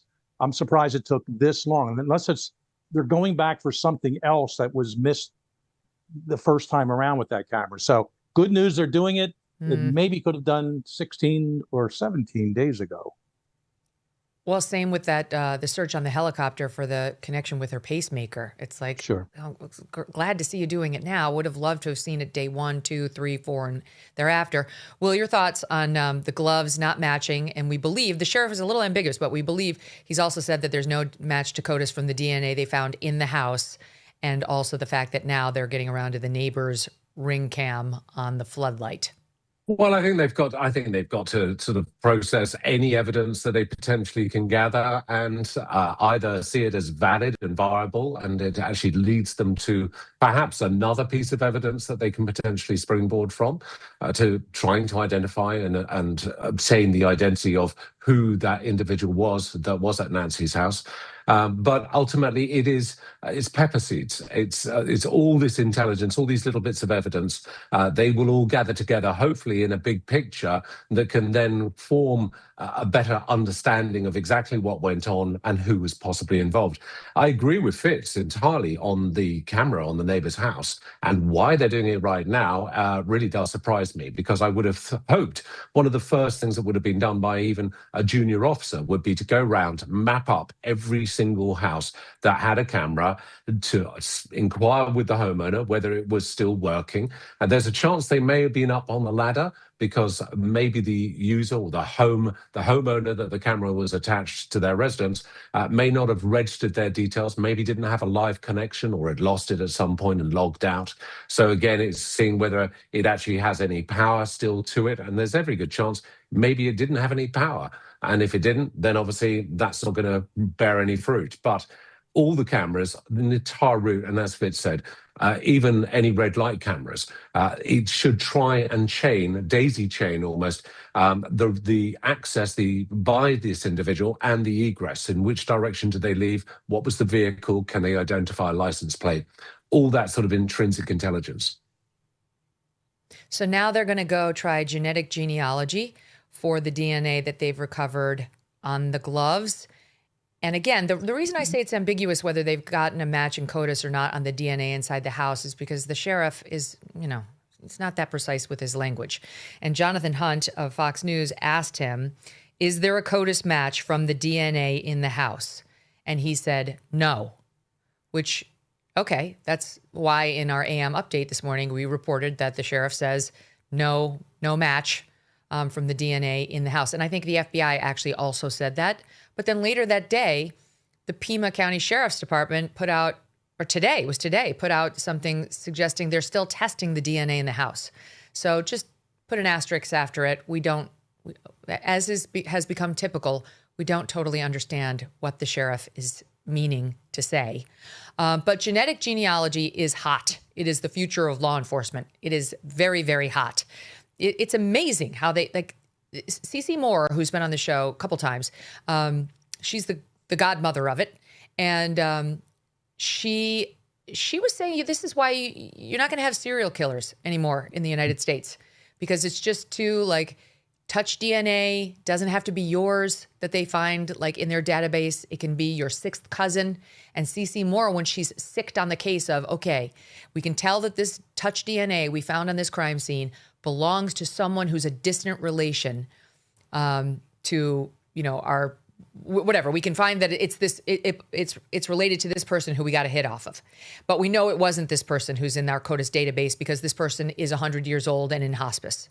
So you start from that 100-year-old person in hospice and you start drawing circles around the person and getting to all their relatives until you can get closer and closer and closer, in this case to Tucson, Arizona, and somebody who might be living there.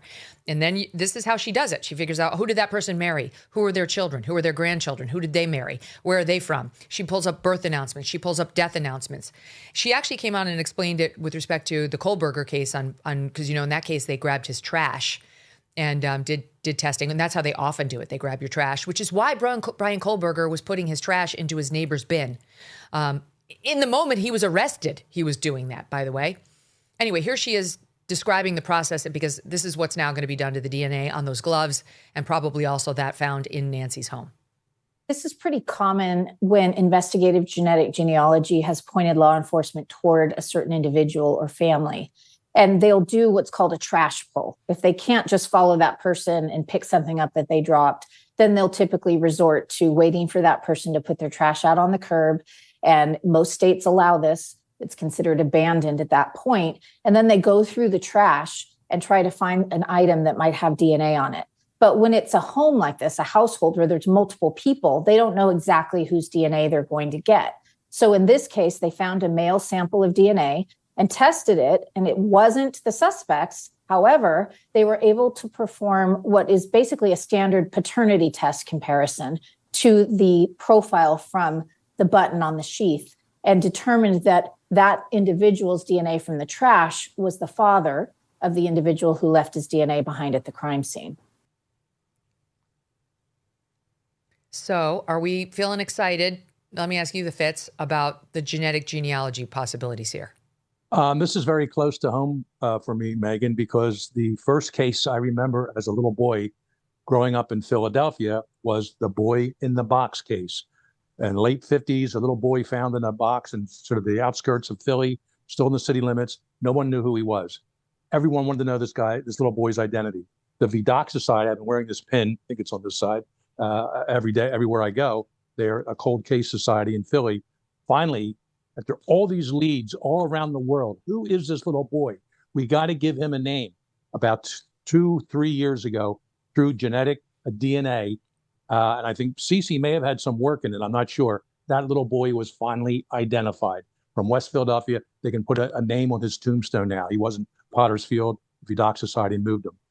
So that was great, a great accomplishment there with genetic. We still have to figure out who killed him, but now we at least know his name, and his parents are unfortunately deceased. I worked a case in Lancaster, PA as a profiler in the early 2000s. It was the 25-year anniversary of a woman who was raped and murdered in her home. And I just did a TV show called Philly Homicide, and with my friend Chris McMullen, who's the host. And that case came back. They finally solved that one with genetic DNA. And I don't want to give too much away, but they actually went to Italy and found the town where this DNA was originally resulted from, and they could put it all together in Lancaster and come up with their suspect. It is amazing what can be done now and with this type of acknowledgement with this DNA, and not just serial killers, but serial rapists, anybody leaving any fluid behind at a scene, they're going to get identified. Let's just hope we have something here at Mrs. Guthrie's house. Yeah, the problem for us here is we don't know if the abductor's DNA is on those gloves, or if the DNA they have found inside the house that doesn't match Nancy or one of her service providers is in fact the perpetrators. We could just be testing, I don't know, maybe she forgot that she had a dog walker come by, 2 months ago, or maybe it's DNA from when she had a Savannah visit last and one of Savannah's friends came over. Like, we just don't even know that it's not like we saw the guy open up the doorknob with a naked hand, and like we know the DNA we're testing on the doorknob belongs to the perpetrator. So we have to do it. I agree with you, Maureen, but man, we're spending a lot of time running down DNA that may have absolutely nothing to do with the crime scene. Here's one more shot of CeCe Moore talking about how, because they go to the public databases that have people's DNA in them, and They're not supposed to go to 23andMe or Ancestry.com or Heritage.com, which are private. That's where the four of us would go if we wanted to see, like, how Scottish am I, or what diseases might be latent inside of me. Those are not supposed to be accessible by the feds. But here's CC explaining. You're using a website, not 23andMe, not Ancestry.com, called GED Match. And my understanding is the way you populated this GED Match, because you point out you need as many samples on there as possible, is by encouraging people who are into this, who would like to connect with other relatives, to take their 23andMe, their Ancestry.com results and upload them to GED Match, and to widen the chances that they'll connect with somebody. Right. So GEDmatch was started by two friends of mine, Curtis Rogers and John Olson, back in 2010-11. And of course, when it started, there was no one in there. So we had to convince people to download their raw data from one of the other sites, which at the time was just 23andMe and Family Tree DNA, and upload to GEDmatch. And so it was just a small site, kind of a playground for more advanced genetic genealogists. It was where we could try out new tools.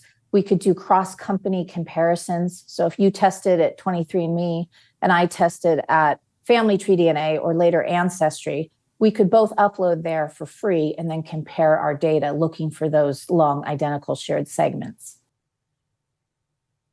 Okay, but here's the thing, Will. In Kohlberger, they tested the DNA. They found out that knife sheath against GED Match or GEDmatch, and they did not get a match because this is a much smaller database than if you were to include 23andMe and Ancestry and Heritage and all that. And they compared the DNA anyway to those private companies' DNA. It became a big issue in Kohlberger. Brian's defense attorney wound up trying to exclude the evidence, saying they violated the DOJ's policy not to take advantage of the private databases because of the general skepticism and fear people have of the government having access to their DNA profiles. And the judge denied the motion, saying that's, they may have violated a DOJ policy, but that doesn't make this inadmissible. And of course, they wound up having Brian Kohlberger's cheek swab by the time they went to trial and then settled it. But like there was zero doubt that they had found the right guy. In any event, couldn't they potentially do the same thing here? Get a warrant or beg the companies. That's what somebody was saying. I would beg Savannah Guthrie to go to all the companies and say, please give us permission, because you can give us permission. It's not a violation of law to let us have access to this so we can see if there's a match to find this kidnapper. Yeah, I'd agree, Megyn. I think that there are two fundamental flaws potentially with this DNA search on this from these elements that they've captured. The first of which is, will it make a match? And one of the problems is that with many of these private DNA companies, most of the people who've contributed or donated their DNA have been doing it willingly, and they've paid for the process to try and find out the answers to those questions you mentioned earlier about themselves personally, their ancestry and whatnot. But the problem is do we believe that the individual that we've seen on the Ring doorbell, is that someone who would go voluntarily himself by his own admission and submit a sample, basically, to try and find out this information? I think that's a bit of a lottery. And I think the second issue, as you rightly say, is these are private companies. And this could open up a nest of vipers, so to speak, for many of the individuals who have contributed their own personal data. This is private personal data, which they've been assured by those companies would not be revealed unnecessarily. So there may be some serious legal implications. The other two on the panel may come back with a suitable explanation as to why it may not. But my concern would be, I think there will be a lot of people who may be on the fringes of criminality, who may have submitted that DNA, which is going to give a lot of very revealing personal information about themselves, concerned that the DOJ is accessing it and could, whilst they're there, harvest all sorts of other data. That's the risk. It was CC Moore who said, if I were Savannah, I'd be going to Ancestry.com, and 23andMe, I think, had to file for bankruptcy, but they're still around, like some remnant of it. In any event, it was CC Moore saying, if I were Savannah, I'd go to them and I'd beg them to please let the FBI have access to their databases, which is interesting that it's voluntary.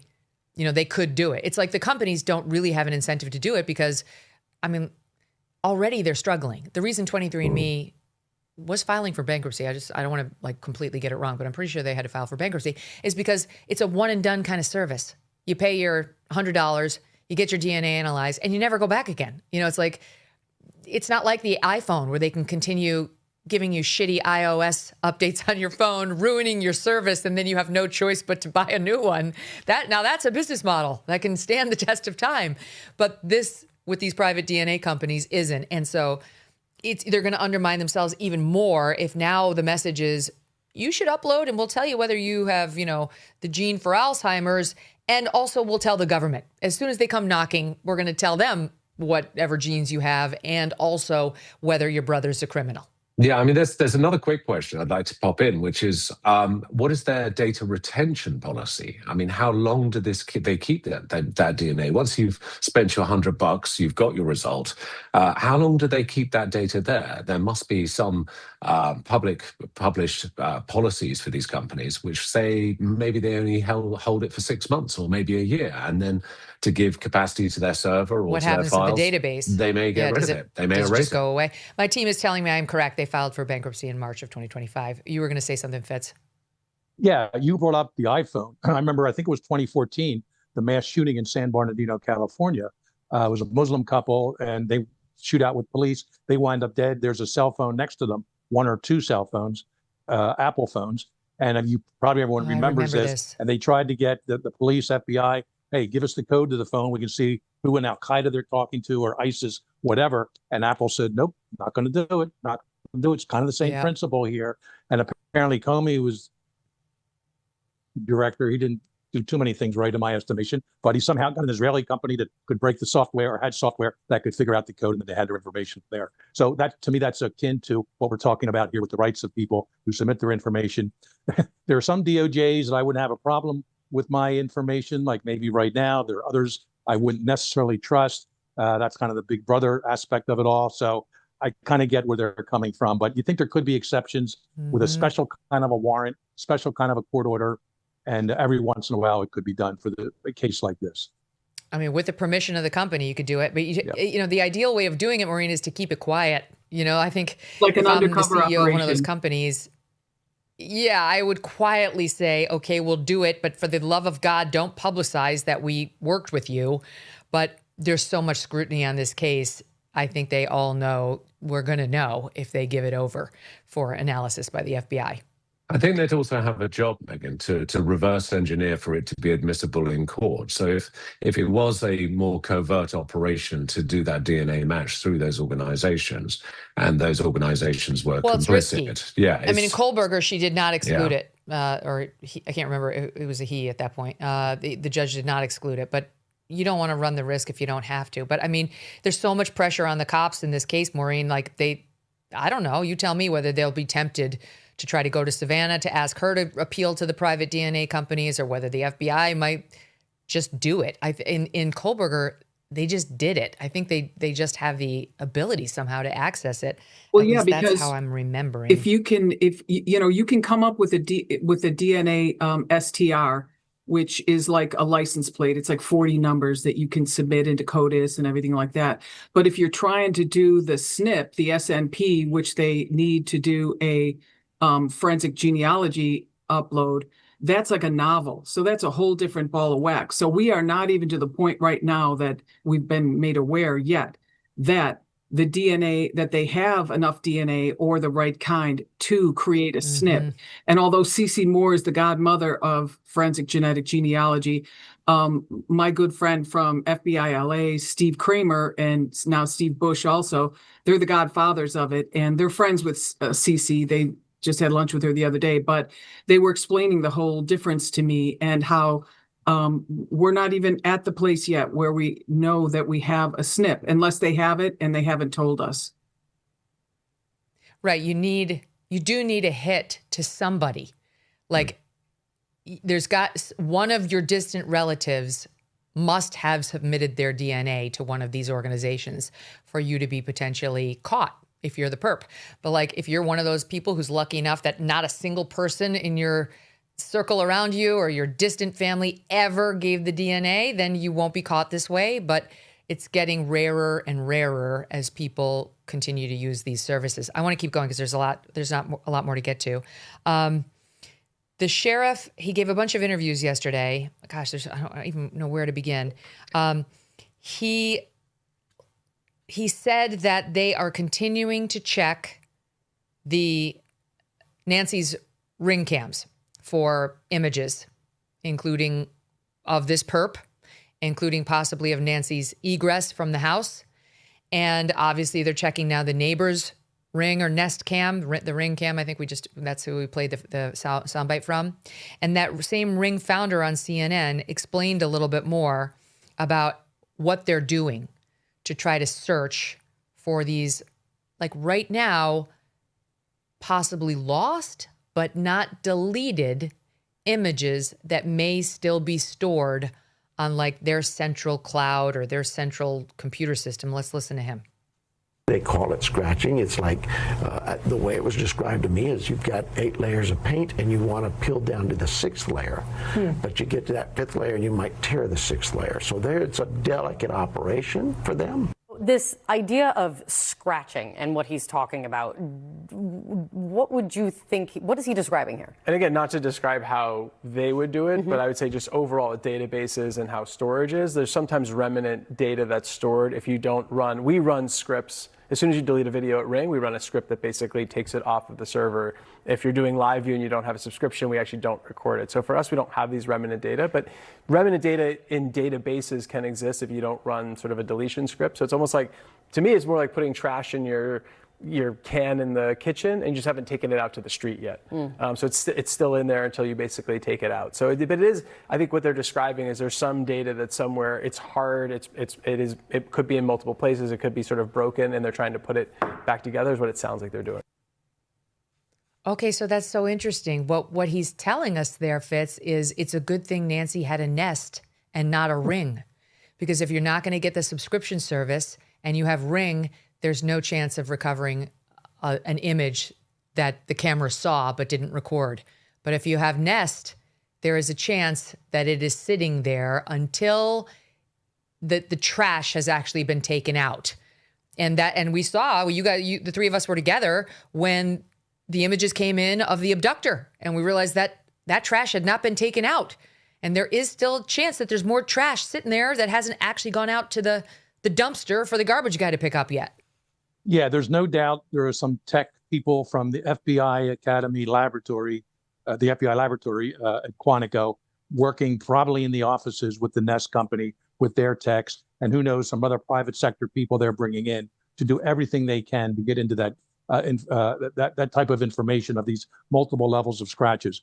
There's no doubt highly proprietary information here and technology that even the Ring guy we heard didn't want to necessarily reference too much. I know they're probably similar setups, but they may have their own specific designs. And he made it very clear with Ring, you don't have a subscription, you're one and done, or you're none and done, I should say.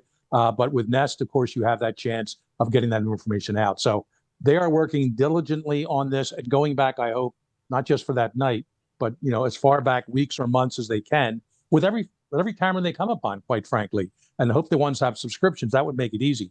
But they got to really mine these camera systems in every way they can with the most modern technology, even if in a way they have to sort of invent it like this Israeli company did with their software to get into the password of an iPhone. So they're working on it. It's a question of when they're going to find it and, of course, what they find. Well, let's hope this Ring camera on the floodlight of the neighbor, okay, which is not Nest, it's Ring, so it won't have stored images unless the neighbor has a subscription service. Let's hope that that neighbor has a subscription service. Presumably they do, or Ring would have said, we can't be of help to you. I mean, it's 2 weeks later, so there's not going to be anything there. So presumably they do have a subscription service. Otherwise, why would they be spinning their wheels? The sheriff was asked by Brian Entin about additional cameras at Nancy's. Now, keep in mind, Ashley Banfield reported that there was a Nest cam in the front, that we already know, and that there was one in the back too, and that both of the Nest cams at Nancy's were taken. And the sheriff has never confirmed anything about the back door. He has never, he has said, we don't have the Nest cameras. So like whatever number there were, they were taken. And he won't confirm forced entry. He won't say whether the perp got in through the front door or the back door. But Brian did ask him about additional cameras in SOT 56. Take a listen. I know that you and the FBI were able to get those surveillance photos off the camera in the front of the house. Yeah. Any progress on the other cameras? Can you do the same thing? Boy, I'm hopeful. So, there's other cameras. Your question, will we get more? We've asked the Google, hey guys, can you do this? And they said the very same thing. Sheriff, we don't think we can get anything, but we'll try. And that's all we're hopeful. And so as of now, it's still just the video from the front? Yes. Okay, so the sheriff, hard to hear there, but was saying there are more cameras. He has said that before. He didn't specifically say it's another Nest camera, but he didn't sound too hopeful in that particular soundbite. And it's been now more than a week since they found the video of the abductor on the front porch, Maureen. So are we getting pessimistic about the odds of recovering another needle in the haystack? I'm getting pessimistic about that, and it hurts my soul. But I do know that if you recall, when the sheriff gave one presser, he said that with their strong partnership, or no, it was Kash Patel who said, with our strong partnerships with the private sector, we were able to go in and help Google with their things. So I have faith that the FBI people, if they're embedded in there and they're allowing them to work there, that they will have the best luck, because the FBI does unbelievable work. I've seen it. One of the guys on my team used to do that work for the Bureau. It does take a lot of time. It does take a lot of patience. And it takes an unbelievable amount of experience and intelligence when it comes to these type of systems, old ones cobbled together with new ones. With, is there a SIM card attached? Does it have, is it in the cloud? Is it on a recorder at the home? All these things together. And they're going to be digging very carefully in down every single alley. So my hope is low. My expectation is low, but I'm hoping that they're just going to come up with something great for us. Mm-hmm. I mean, it would be the best place to get more evidence if they could possibly get anything out of there. The sheriff also spoke with Fox News and Jonathan Hunt and had this to say about exploring any connection in this crime to Mexico. Tucson, of course, where she lives, being an hour away from the southern border. Here's what he said in SOT 53. Any suggestion at all that Nancy Guthrie might have been taken across the border into Mexico? Are you looking at that at all? I'm sure the FBI's looked into that as well, but no, I mean, we check all the leads we have. We're like everybody else. We know where Mexico is in relationship to this, and certainly it's a possibility, but no, we have nothing to indicate that. And yet, this just in from Fox News' Michael Ruiz. A federal law enforcement source confirms the FBI has contacted Mexican authorities in connection with the Nancy Guthrie case. So the sheriff says they don't have any firm evidence that she's been taken across the border, and says there's no indication she was taken there, but we are contacting the Mexican authorities. Is this like, the sheriff seems, every time he's talked about Mexico, he's like, no. And then we find out the FBI is talking. How can he say no? We don't know who did it. Explain that to me, Will. Why is he like, no, it's not Mexico? How the hell do we know?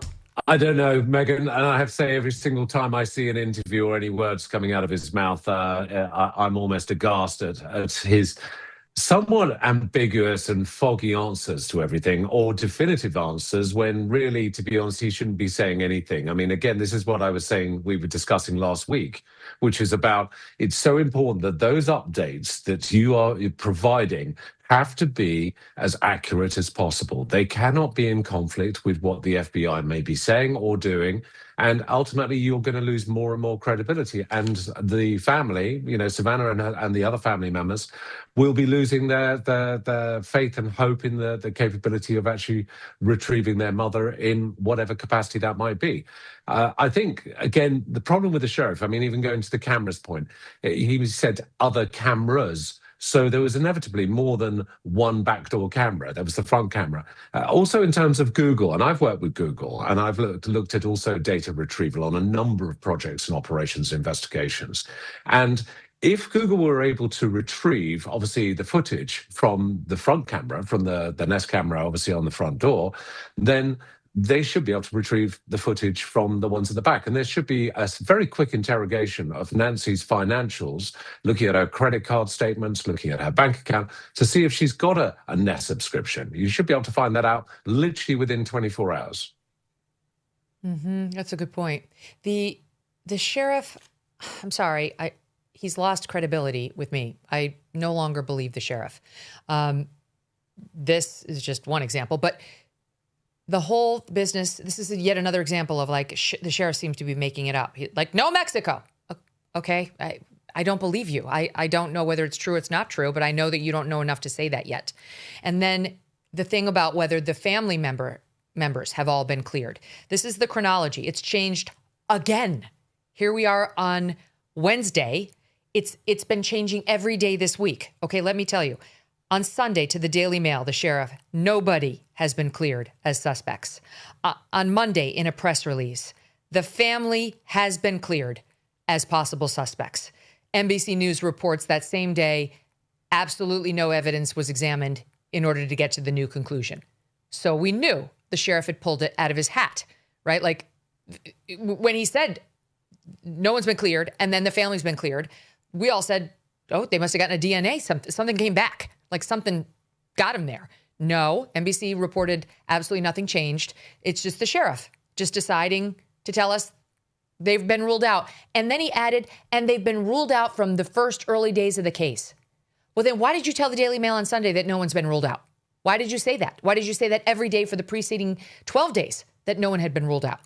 So it seemed very clear that he was trying to do the family a solid on Monday by just saying, they're all ruled out. Then the FBI wouldn't go that far, just kind of had a no comment in response to the family's ruled out. Then Tuesday, which was yesterday, he comes out after the showtime and said the Guthrie family has not been identified as suspects. They've not been identified as a suspect. Well, that is not the same thing as being ruled out, being cleared. That's not the same thing at all. That's a massive walk back, which he did. And then he sits down with Fox News' Jonathan Hunt, and he asks the sheriff, this is within an hour of him doing the walk back of saying, well, they haven't been cleared. And this is what he says, SOT 51. You are 100% certain that there is no connection between the kidnapping and the siblings or the siblings' spouses, the Guthrie siblings? I am completely, I think we put out a statement yesterday. I put it out. 100% certain that this family has been completely victimized. And the re-victimization should not occur, ever. No, Jim, you are our linguist. No, none of it works. None of it does work. And these exonerations always bother me. In the John Benet Ramsey case, the family was completely exonerated by the Boulder DA. Not saying anyone in the family killed the girl, but just a complete exoneration to me makes no sense. I'm on a podcast right now, my own podcast called Red. We're talking to the father of a woman killed in British Columbia in 2008. And the family, the police there, Saanich PD, have completely exonerated her boyfriend and her boyfriend's mother. And now we have, of course, the sheriff in this case exonerating the family. Unless you're putting handcuffs on someone else with DNA evidence, there is absolutely no purpose. And where's the DA in this? Can you imagine being the district attorney? Somehow the family evidence points to a family member, how much the arguments will be before the jury that, well, the sheriff himself said they're not involved. What did this change? What political aspect came in that you all of a sudden changed ideas here, and they were exonerated, they're not, and it's all they need in front of a jury, just to make one person say, oh, not guilty. So there's no purpose for these exonerations. You can say we're not focusing on the family right now and leave it at that and move on, but it doesn't mean you've closed the door. And unless they're playing, 9D chess, and quite frankly, there's zero chance I don't think of that. the sheriff is on that level of a chessboard. No way. Of any way, Maureen, shape, or the form. number, Sunday, no one's cleared. Monday, the family's cleared. Tuesday, the family's not identified as suspects right now, he said, right now.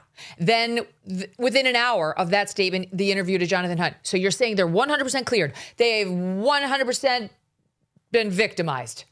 What is he doing? He's really making it difficult for whoever the prosecution team is. And if I were on trial prep with this, I know the first meeting with the prosecutor, we would just sit there and drop our face into our hands saying, how are we going to circumnavigate this nightmare? Because if he thinks he's not going to be put on the stand and just grilled left, right, and center for all these contradicting statements, it's just a disservice. In my opinion, all of his jaw-jacking is a complete divergence from what should be important, which is the investigation and the noble professionals that are carrying out all these, investigative leads and following these lines of inquiry, because this is just not helpful. And that's the nicest way I can say it. Yeah, just be quiet about it. It's like, put aside Ashley Banfield's reporting early on that her senior law enforcement source said that the brother-in-law may be the prime suspect at this time. Put that aside. We all have been watching them tow the Guthrie car, the Annie Guthrie car, who's married to Tomas. We watched them go into Annie and Tomas's house in the dark hours of the evening and keep the lights off and take a bunch of photos. We watched them come out of the house with what looked like evidence bags. We've watched them be asked specifically about Tomas and refuse to rule him out or rule out any family members. And then suddenly one day, like magic, the sheriff says cleared. The FBI doesn't back it up. And then the next day comes out and won't say cleared again, but just says, oh, not identified as suspects. And we're all supposed to be shamed out of discussing Tomas or Annie or anybody. Like, we're supposed to take his cue that it's not nice. He keeps saying it's mean. I don't know I'm gleaning that the sheriff may genuinely not think that this guy did it, but I don't think we can say the FBI has ruled him out. And this seems like another example of piss poor coordination on his part. I think it shows a lot more than that. I couldn't agree more with what Maureen and Fitz have both said. What we're seeing here is his ego driving his interactions and updates. And that's fundamentally all it is. And he's dealing with it, as you rightly say, in a personal, not a professional fashion. Until such time as Nancy has been retrieved, living or not, nobody can be discounted as a potential suspect. They can be put on hold or put on ice temporarily whilst other inquiries are searched through. But, it is his ego and his really obscure and officious and obfuscating answers, which really are baffling and embarrassing more than anything else. I think there are probably people in his own department who are just biting the table, hoping for him to shut up. And fingers crossed, someone should be stepping into his place, being a spokesperson for the sheriff's department. The sheriff himself, he's an embarrassment to his team. Mm-hmm. It's gotten out of hand. It's just, nobody believes him now. It's adding sort of a joke element to this case, which is the last thing we need. There's a very funny guy online. I've been following him. He's actually coming on the show tomorrow. We're going to talk about this, but he's taken to calling Nancy Benet Ramsey, because it's just there's so many aspects, of the case where it's like, okay, is she in the basement? Did you check under the bed? Did you check the closets? Because the sheriff does not instill confidence at this point, and we're not used to it. Like when the FBI handles a case, you guys know, they say very little, but they are the ultimate pros. They come out, they answer only what's asked, and say nothing in excess of what they've decided before they've gotten in front of the reporters they're going to say. It's utter message discipline, Maureen, and that is not what we're seeing from this sheriff because he seems, frankly, too emotional. Right. And you said it great. We keep our mouth shut. And part of the reason we do is because we understand through experience how many times we've had to pivot on and off of things. You know, that there are so many different machines moving at crazy paces right now that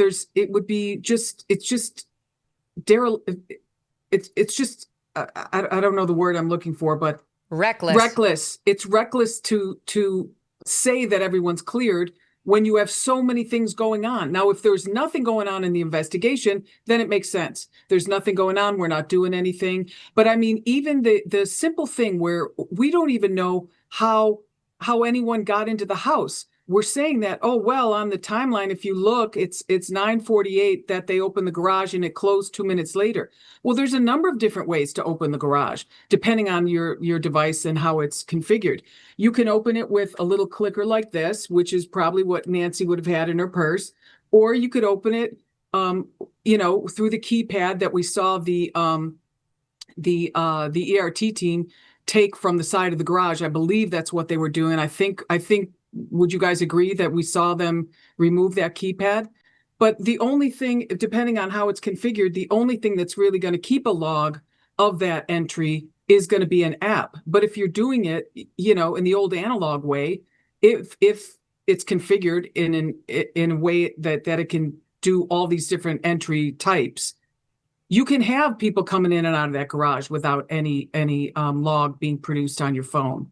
So and you're making the point because Tomas was the one who dropped Nancy off allegedly at 9:48 that night after a night with Tomas and Annie playing games at their house. And they said Nancy's garage door opened at 9:48 and closed at 9:50. But do we really know that Nancy was returned at that hour? Do we know that she walked into the house? The pacemaker and the iPhone may give us some clue. Presumably they've done phone analysis on Nancy's phone that suggests she was back at home.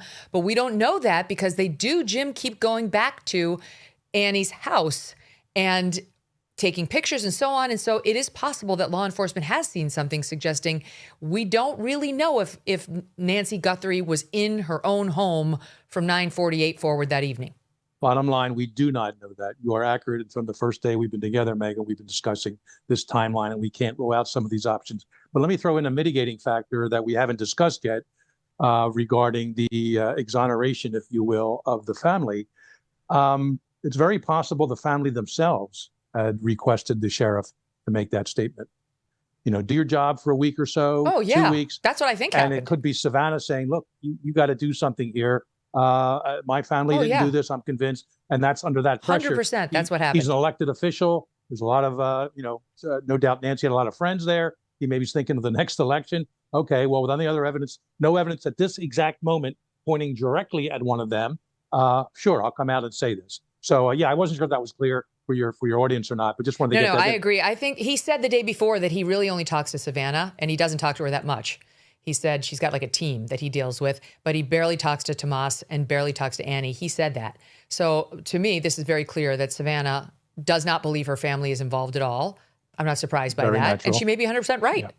They may not have had anything to do with this, but they have to understand their fair game, given that they were the last ones with her, and they're right down the road from her, and they were the ones who shouldered most of the burden in taking care of her. And I don't even know what her life insurance policy said or her will, et cetera. So all of that potentially makes them in the crosshairs. Every family member with a missing person understands the family's going to be looked at, and they're going to be looked at by the media. And there are great, great, great things to having the media very interested in the Nancy Guthrie case. Great things. And there are downsides too. And this is one of them. If you're an innocent family member and they keep talking about whether you had something to do with it. And it is a very small price to pay for having this amount of media attention on your loved one's missing persons case, because the media will help get this solved. The media's already come up with great leads, great clues, great information. I'm sure that law enforcement is using, and they will continue to. But they're the ones who keep the public interested, and the public is the one that keeps the pressure on the police. All right. So you do not want the media to go away, and you do not want the media to stop asking questions. And much in the same way, you can't be a public figure like a Meghan Markle and go to all of the openings and then say, oh, but don't cover the mean things about me. Don't say my show sucked. That's how this works too. The media is involved because you asked us to be there. You asked us to continue covering it. You keep putting out messages. We're putting them on our shows. You can't say there can be no scrutiny of the family, and you can't do it directly, and you can't do it through the sheriff. It's not how press works. If you're looking to make smarter choices for your health this year, consider Riverbend Ranch. Their steaks are not only delicious, they also contain real, high-quality protein that helps fuel your body. Beef is a complete protein, and contains all 9 essential amino acids your body needs to function. It also keeps you fuller for longer, reducing cravings and snacking. But here's the key. Not all beef is created equal. The quality of the beef depends entirely on how it's raised and where it comes from. That's where Riverbend Ranch stands apart. For more than 35 years, Riverbend Ranch has been building an elite Black Angus herd, carefully selecting cattle for exceptional flavor and tenderness. All Riverbend Ranch cattle are born and raised right here in the USA. They never use growth hormones or antibiotics, and the beef is processed at the ranch in their award-winning USDA-inspected facility. No shortcuts, no middlemen, just incredible, healthy, and flavorful beef shipped directly to your home.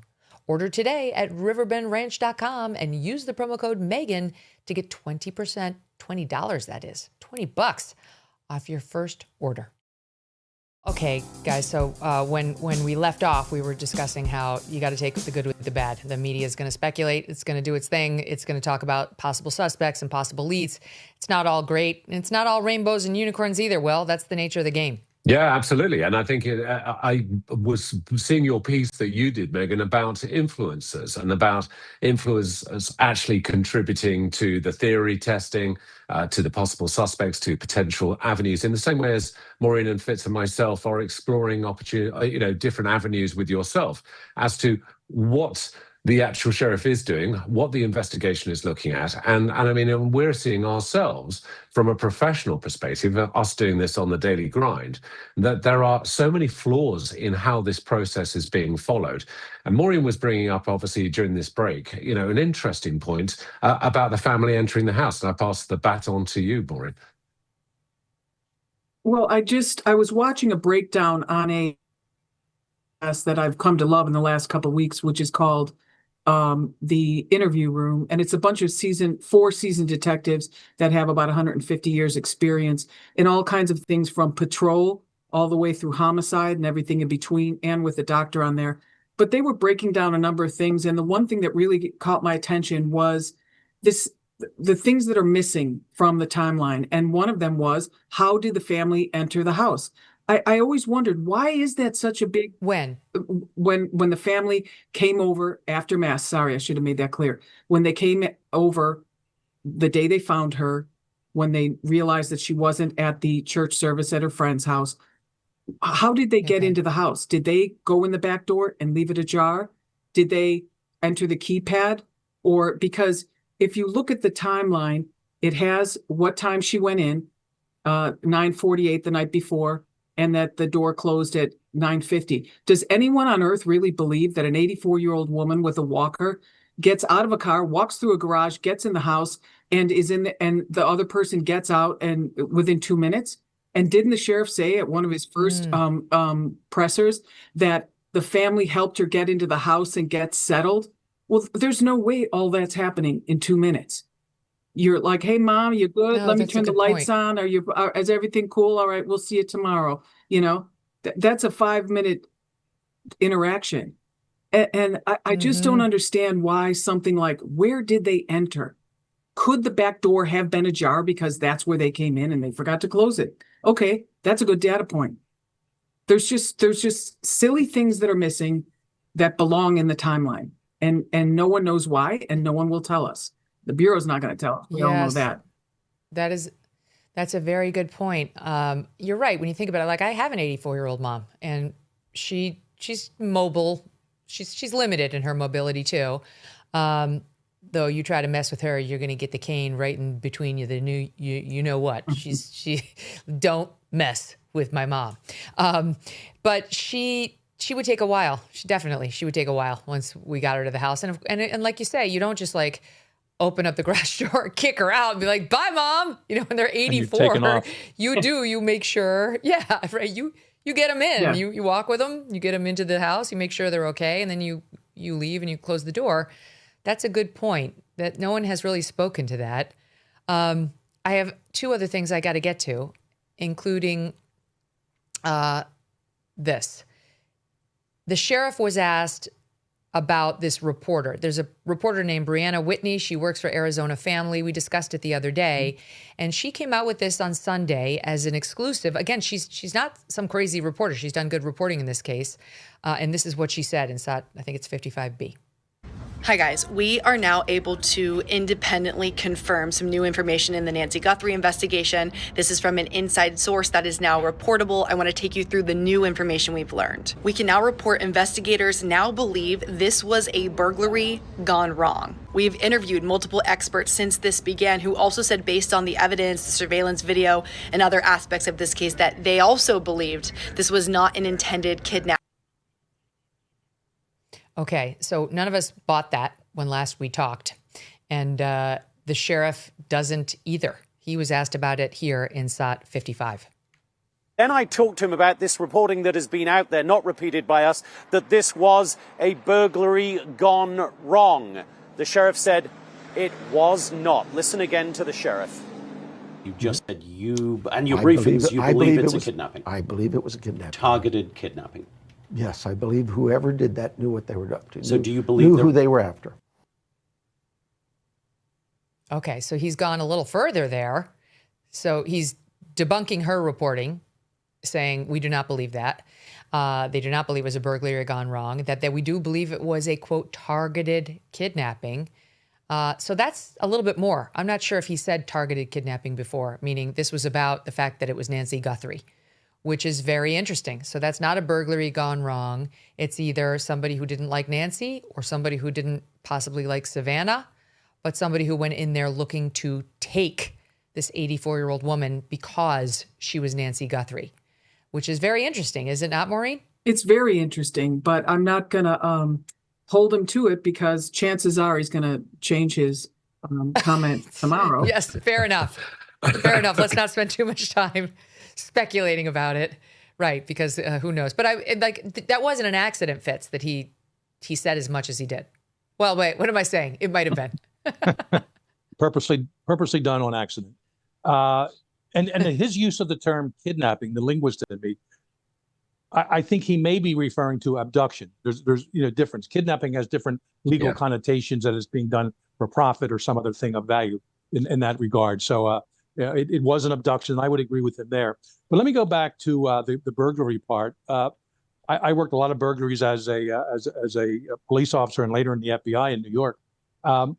Commercial burglaries are at night. Residential burglaries are during the day. Statistically, we're in the high 90 percentile of when they happen. Burglars don't want to confront people. They want to get a lot of them are scaredy cats. I'll use a little kid term. If they see someone in the house, they want to get out of there, especially if you have the mask on already. And most burglars don't even have to wear a mask like that if they think the house is unoccupied, whatever, which of course maybe wasn't. He had a mask on. Get the hell out. Run.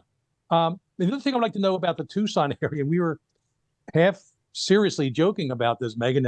What kind of a place is Tucson to live now? All these randos outside with backpacks and throwing things around.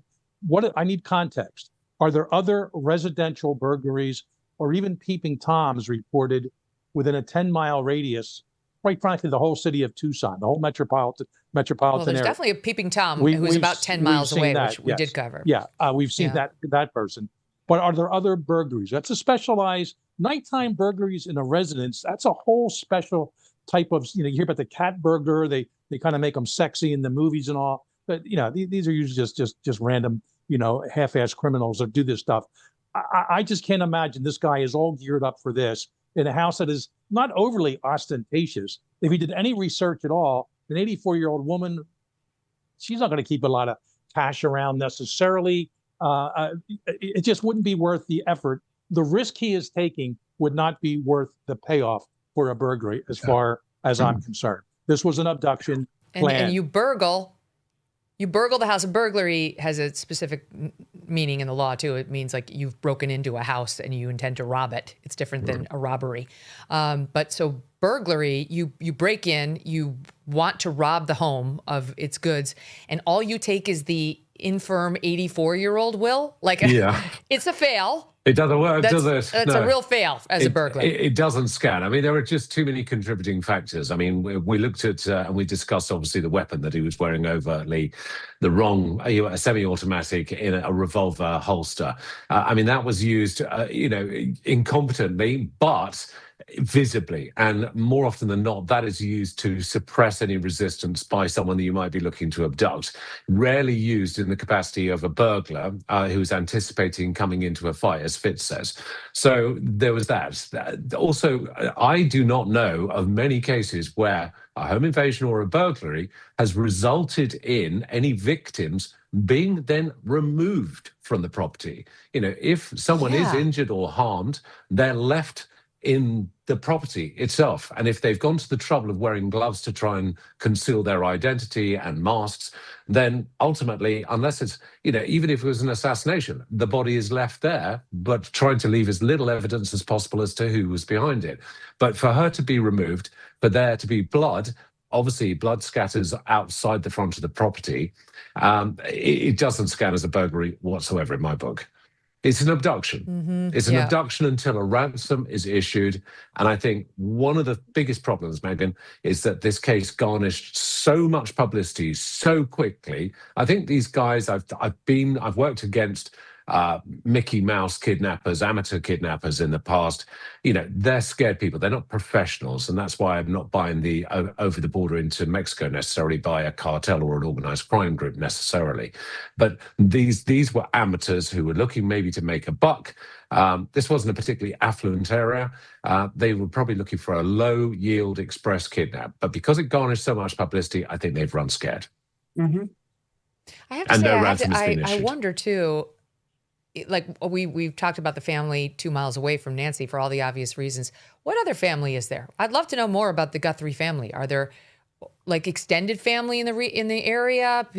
Even like long-term friends of the family who might have gotten a cockamamie idea about that's Savannah Guthrie's mom. I bet she'd pay. Like it should go beyond family. Like she grew up there, so there's going to be a lot of friends who've known the family for a long time. Maybe not actual friends anymore who are looking at Nancy Guthrie and Savannah's bank account as a solution to their problems. I'm sure law enforcement is looking at all of this. There's no question she's going to have friends in the area who know that that's her mom from having grown up there. So like the quote family word should be extended out to what cousins are there, what aunts and uncles are there, what third cousins are there. Who may feel less of an emotional affinity for the family, but may be aware of the situation of Savannah and her husband. He makes money too. He works for the NFL. By the way, the husband, this was so wrong. TMZ, I don't know what you're doing in this case, but the husband, his name is Michael Feldman, was coming back to Tucson from having been, I think, home with their kids. And TMZ got him at the airport in this tape here and kept asking him the questions. It makes you feel so uncomfortable. Here's the tape, SOT 69. Michael, how are you, sir? Michael, how's the family holding up? Is there anything you can say? All right. Michael, is there anything you want to say to the people who have done this?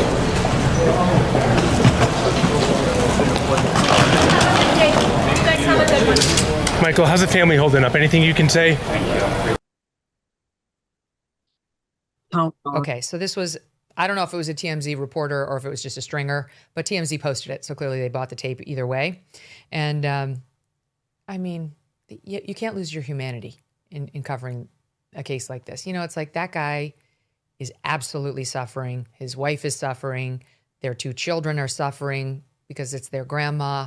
It's their mother who's doing these tearful, Maureen is just like, this is what gives the press a bad name, among other things. It absolutely does. It's just terrible. Especially I was thinking of his kids and how he's trying to keep he probably loved his mother-in-law by all accounts. That that guy that came to the door could have come to the door in the daytime, and she would have let him in and shown him where everything was just to get rid of him. She seemed so kind. And for, for the little kids to have to suffer through this loss or this freak show of what's happening with this case, all their friends are asking them at school, their neighbors are always looking at them. It's very, very, it's really hurting those children. And so the father is hurt, and he's trying to support his wife and do his job. It's just a lot. And it was just in very, very bad taste, in my opinion. Guys, listen to this.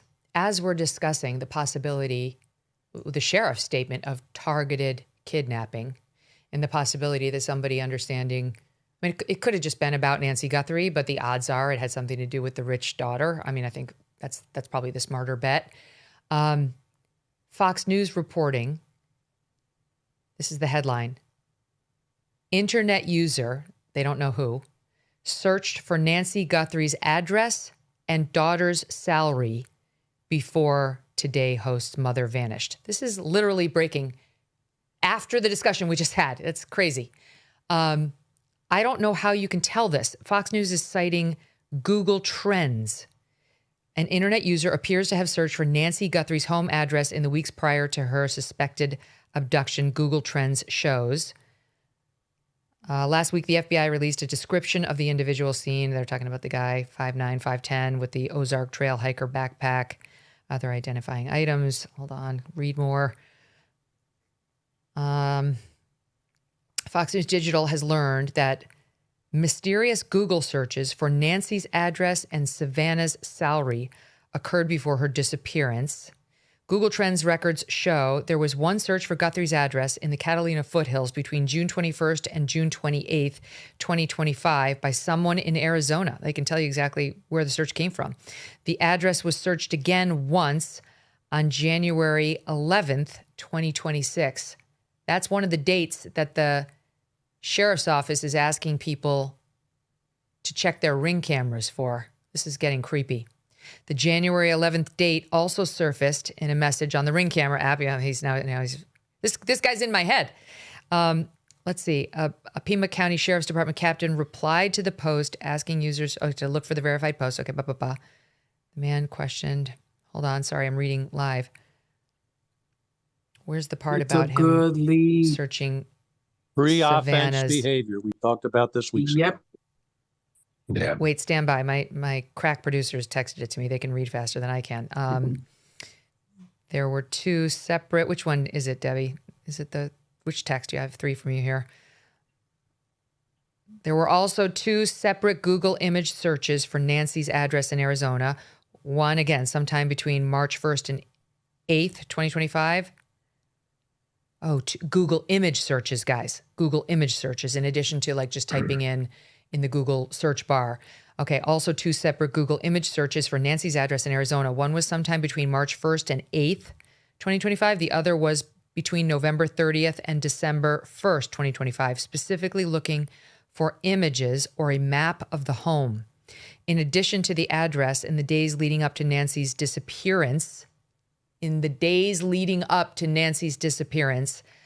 quote, Savannah Guthrie's salary was searched from Tucson sometime between December 13th and 20th.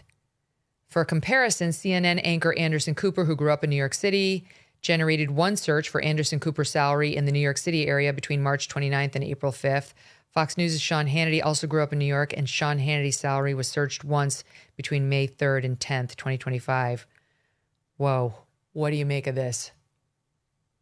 Yeah, we've been talking about this since the beginning. Victimology, about our victim, all the family members, friends of family members, but then going to the offender himself.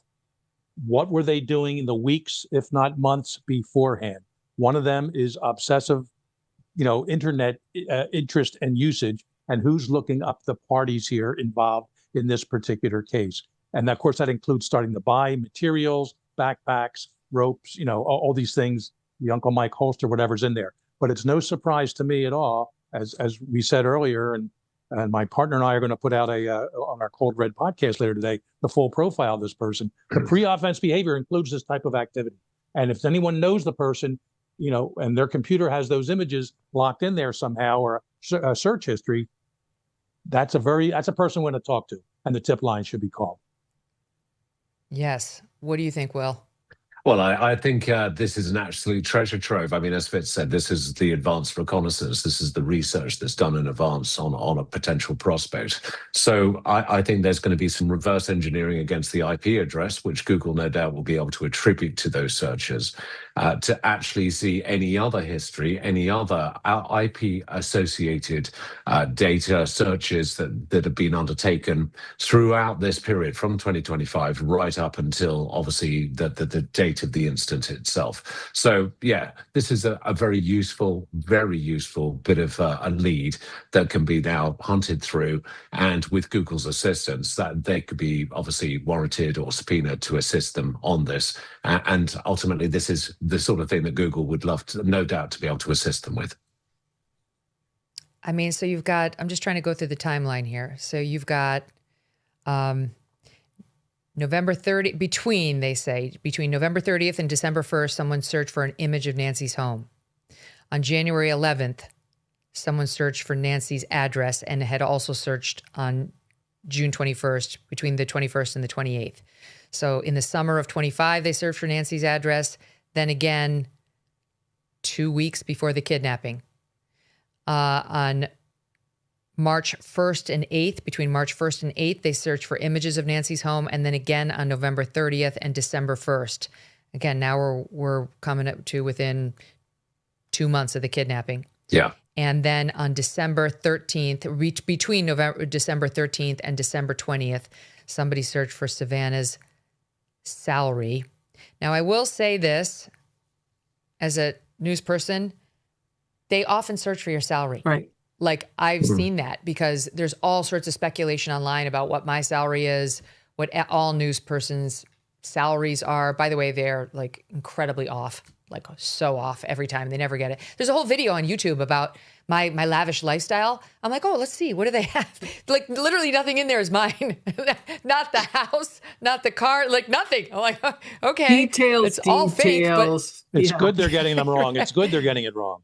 Yes. It's very good. Yeah. But it's so weird. Like, things are made up. So, but I'm just saying it may not be as exciting as we think that they search for Savannah's salary, because they do that when you're a public figure. But it's just it's very eerie to see they searched for that. And within 2 weeks of that, they were searching for images of Nancy's home. And within 3 weeks of that, they were searching for Nancy's address. Now, we don't know if it's the same person. Yeah, that's what I was going to ask you. But if these searches come back to the same person, Maureen, yeah, wow. I think if they can actually join the dots together, and if it can be attributed to the same IP address for those searches, albeit in those different periods, that falls into what we'd call a traditional planning cycle or attack planning cycle. So, there will be the selection of the potential prospect to kidnap, if it was indeed a kidnap. They would then revisit, they'd look at that site again, see if there was any changes, see if there was any alterations.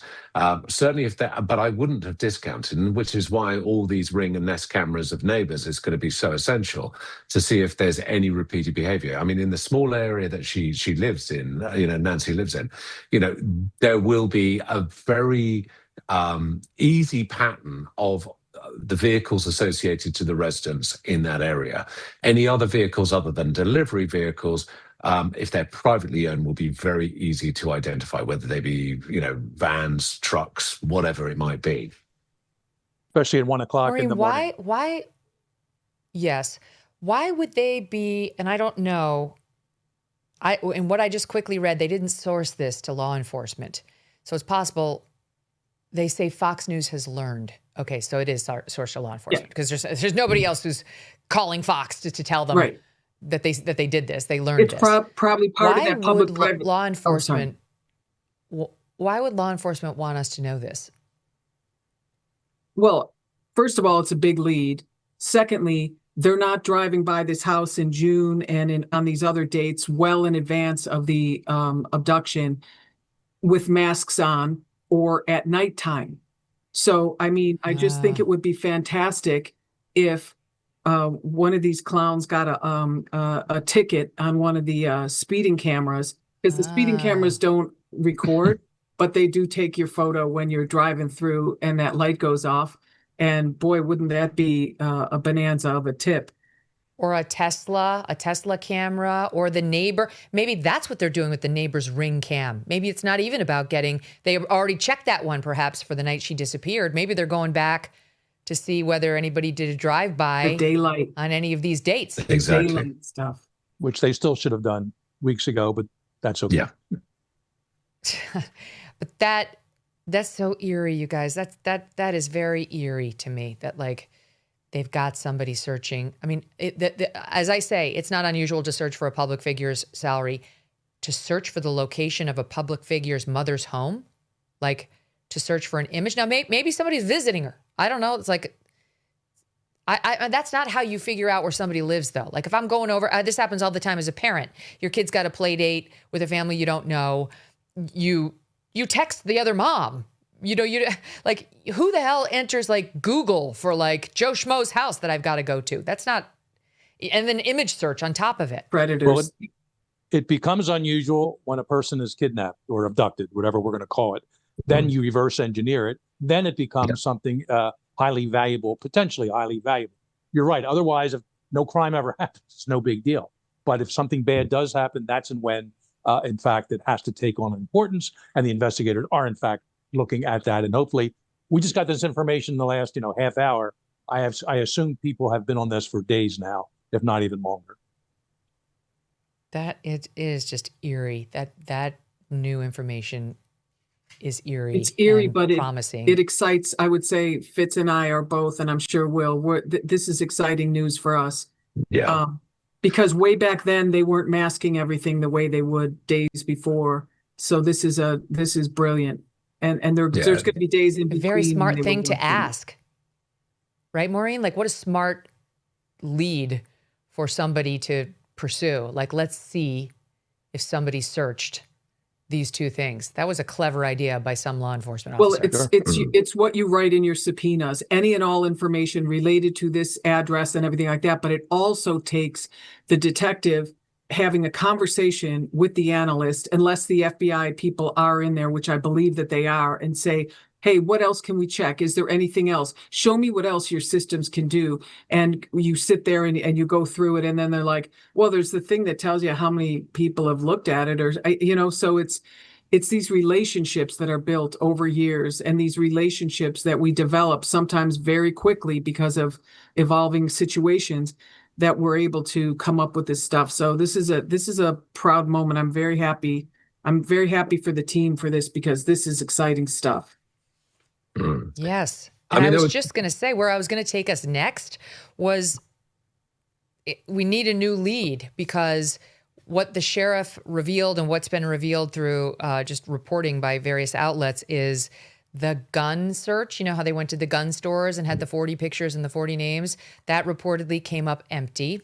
They did not get any hits off of it. The DNA, as I said, for now has come up empty. There was another thing they did that came up empty, and I'm trying to remember what it was. Megyn, are you saying that the point is they were running out of leads? Megyn, are you saying that criminals don't buy their guns from gun stores, that they may get them on the street? As it turns out, they may not be doing it the way the law-abiding citizens do it. Shocking. Yeah. A quick question I've got, Megyn, is has there been any mention of Nancy's cell phone? Did they retrieve it in the household, or did it vanish with her? And again, have they done any mapping against the cell phone? Because they should be able to. If it was taken with her, they would certainly be able to see possibly some of her location. It's separated from the pacemaker at 2:28 a.m. Mm-hmm. Right? Like we were told it could have been the watch, but I think it was the phone. Then there's been some dispute about whether your watch can connect to your pacemaker. I've heard said yes, I've heard said no. The sheriff has been kind of elusive about, and I'm sure this is an intentional, like you got to give him that.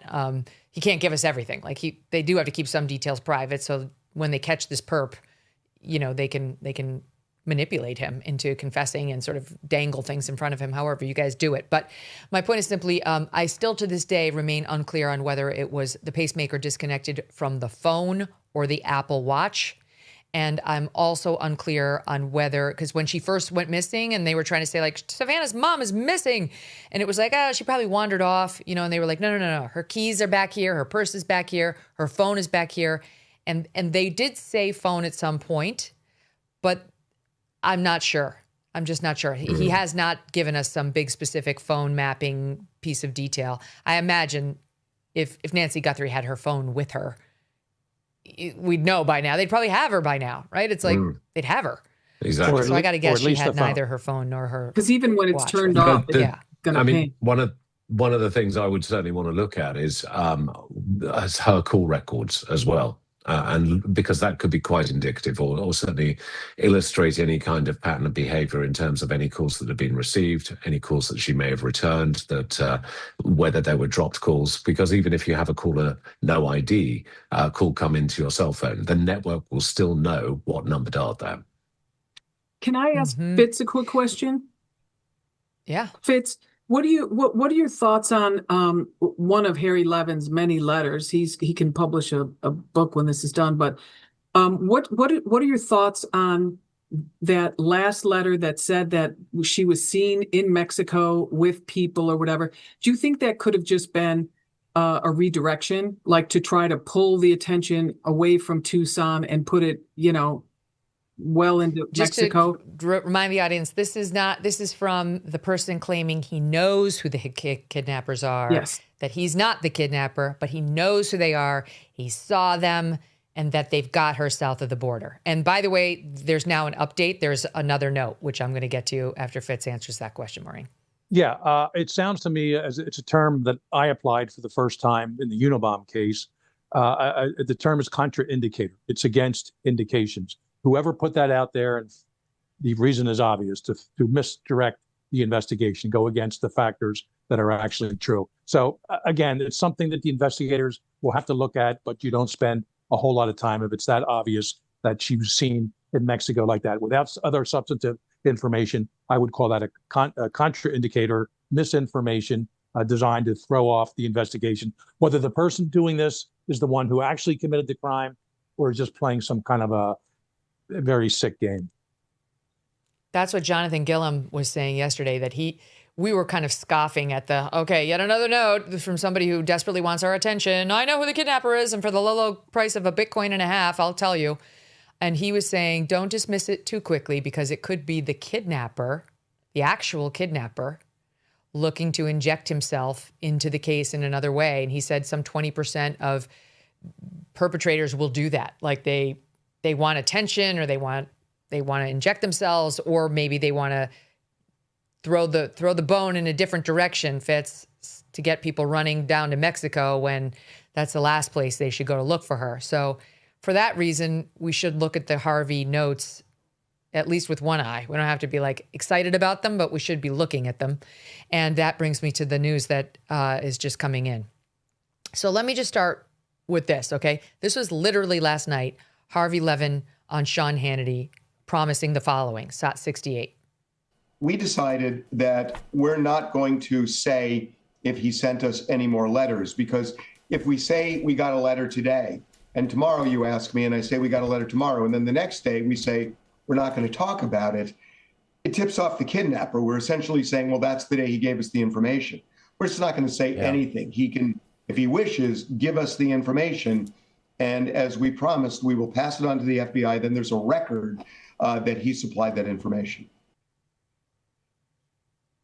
Okay, and now today, SOT 68C, within like 15 hours of that. Watch. TMZ obtained another ransom note today.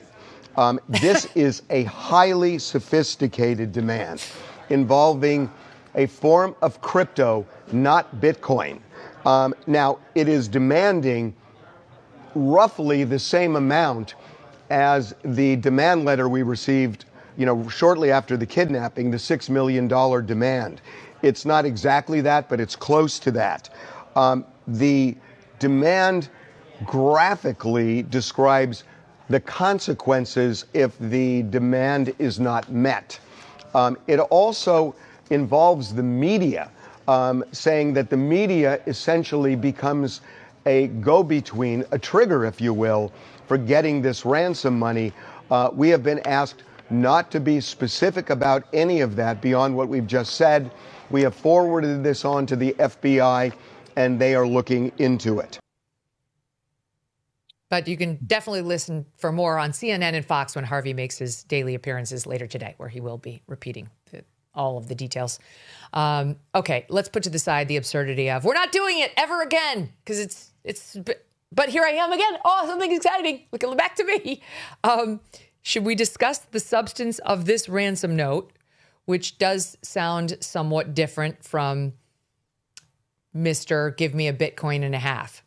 In other words, it's different in that it's pretending, I think, to be from the actual kidnapper, or it is potentially from the actual kidnapper. I have a write-up of what he said. Another ransom note, highly sophisticated demand. I don't think we'd describe the middle guy. You know, he got the first demands from the person who wanted 4 million and then 6 million, and that person sent 2. And those both went to the same Bitcoin account, and neither was paid as far as we know. Then he got 4 more, I think 3, whatever, from the middle guy who said, I know who the kidnapper is. They have her south of the border. Give me a Bitcoin and a half. And was pissed off that the FBI raised the reward from 50 to 100 in the middle of his demands for crypto, saying, I don't appreciate that. Whatever. There's that guy. And now here seems to be a third offeror who, to me, sounds like he's pretending to be or is the kidnapper. Another ransom note, highly sophisticated demand involving a crypto other than Bitcoin. Because, you know, there's like Dogecoin, it's not just Bitcoin if you're in the crypto market. The email demands a dollar amount similar to the $6 million ransom demand in that earlier email we received days after the kidnapping. It graphically, you heard him say, describes the consequences if the ransom isn't paid. I'm sure it's like, or she gets it. The new ransom demand email includes a crypto number different from the Bitcoin one that he got first round. We've forwarded it to the FBI, pointing out that anybody who tries to scam the Guthrie family is going to get it. They're playing with fire. The FBI is going to get you, and you're going to go to prison for a long time. Then says law enforcement sources involved in the investigation tell TMZ the FBI has contacted Mexican federal law enforcement to spread the word to various police agencies. We told you. Okay, so now he's moving on to the other news. Actually, this was the discouraging stuff I wanted to mention. They did not, TMZ is reporting law enforcement sources say they did not get any leads from the gun stores, and also reporting that an FBI team working with Walmart and other retailers to find who may have purchased some of the items the kidnapper was wearing. No breakthroughs so far. Quote, we are shaking the trees, says one law enforcement source, to crack the case. But that's discouraging that no luck at Walmart, no luck at the gun stores. Again, I want to know why they're sharing. Why is the FBI sharing that, guys? Why are they telling that to TMZ? And also, what do we make of this new, quote, ransom demand? I got Jim shaking his head. He's got it. 3 words. Yeah, you go. 3 words. Proof of life. Everything else is superfluous. Of course, they're going to do the worst things to Mrs. Guthrie. Maureen and Will are shaking their heads, yes. Show us proof of life. We'll take you serious. And you better show it that she's still alive. And that's the only way you're going to get it. And I like mincing words with people, or at least assessing when they do it. Shaking, whatever the terminology is, Walmart, no leads so far, or no promising leads so far. It doesn't mean they aren't focused on, a certain, delivery that came in and certain backpacks that went out at certain times. And same with the gun shops. They're not going to put anything out there. If the FBI just says negative, I'm okay with that. All it means is they don't have enough ready to put cuffs on a guy.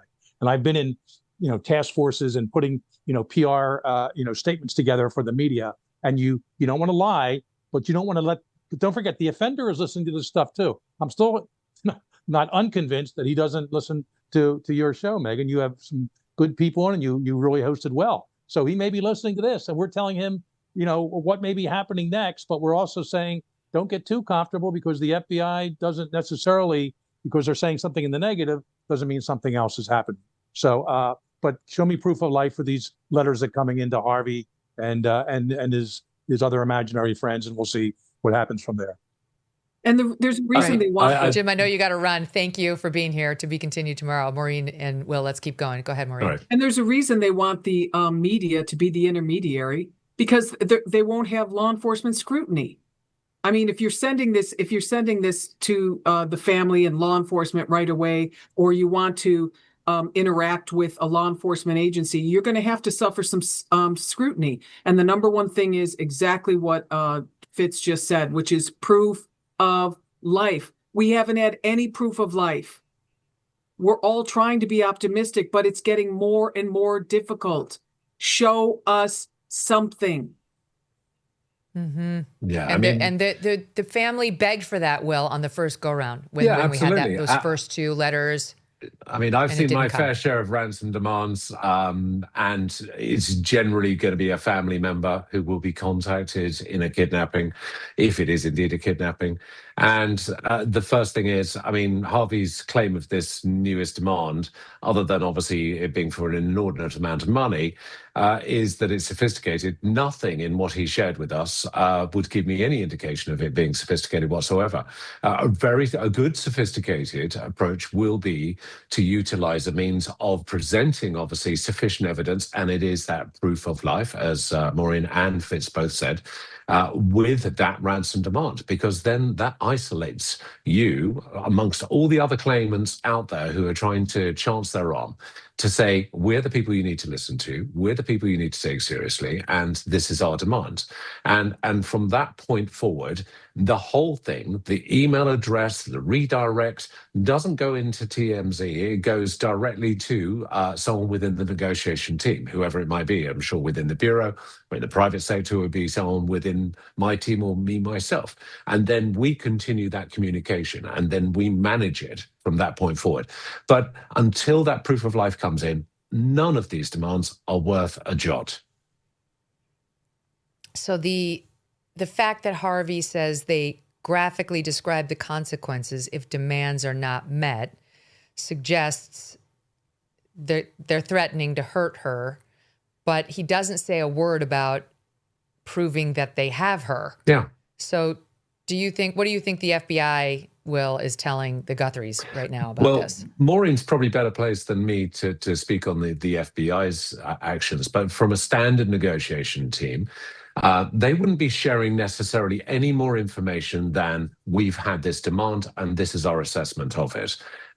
In terms of any graphic description of what they're going to do to Nancy or to the hostage, that's irrelevant. It doesn't mean anything. It's intended to put fear into whoever they're appealing to settle the ransom. So it doesn't have any credibility whatsoever unless it came with that proof of life. And it really is those key three words.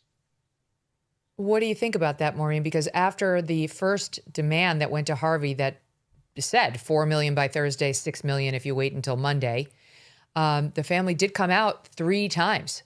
You know, they issued 3 video statements.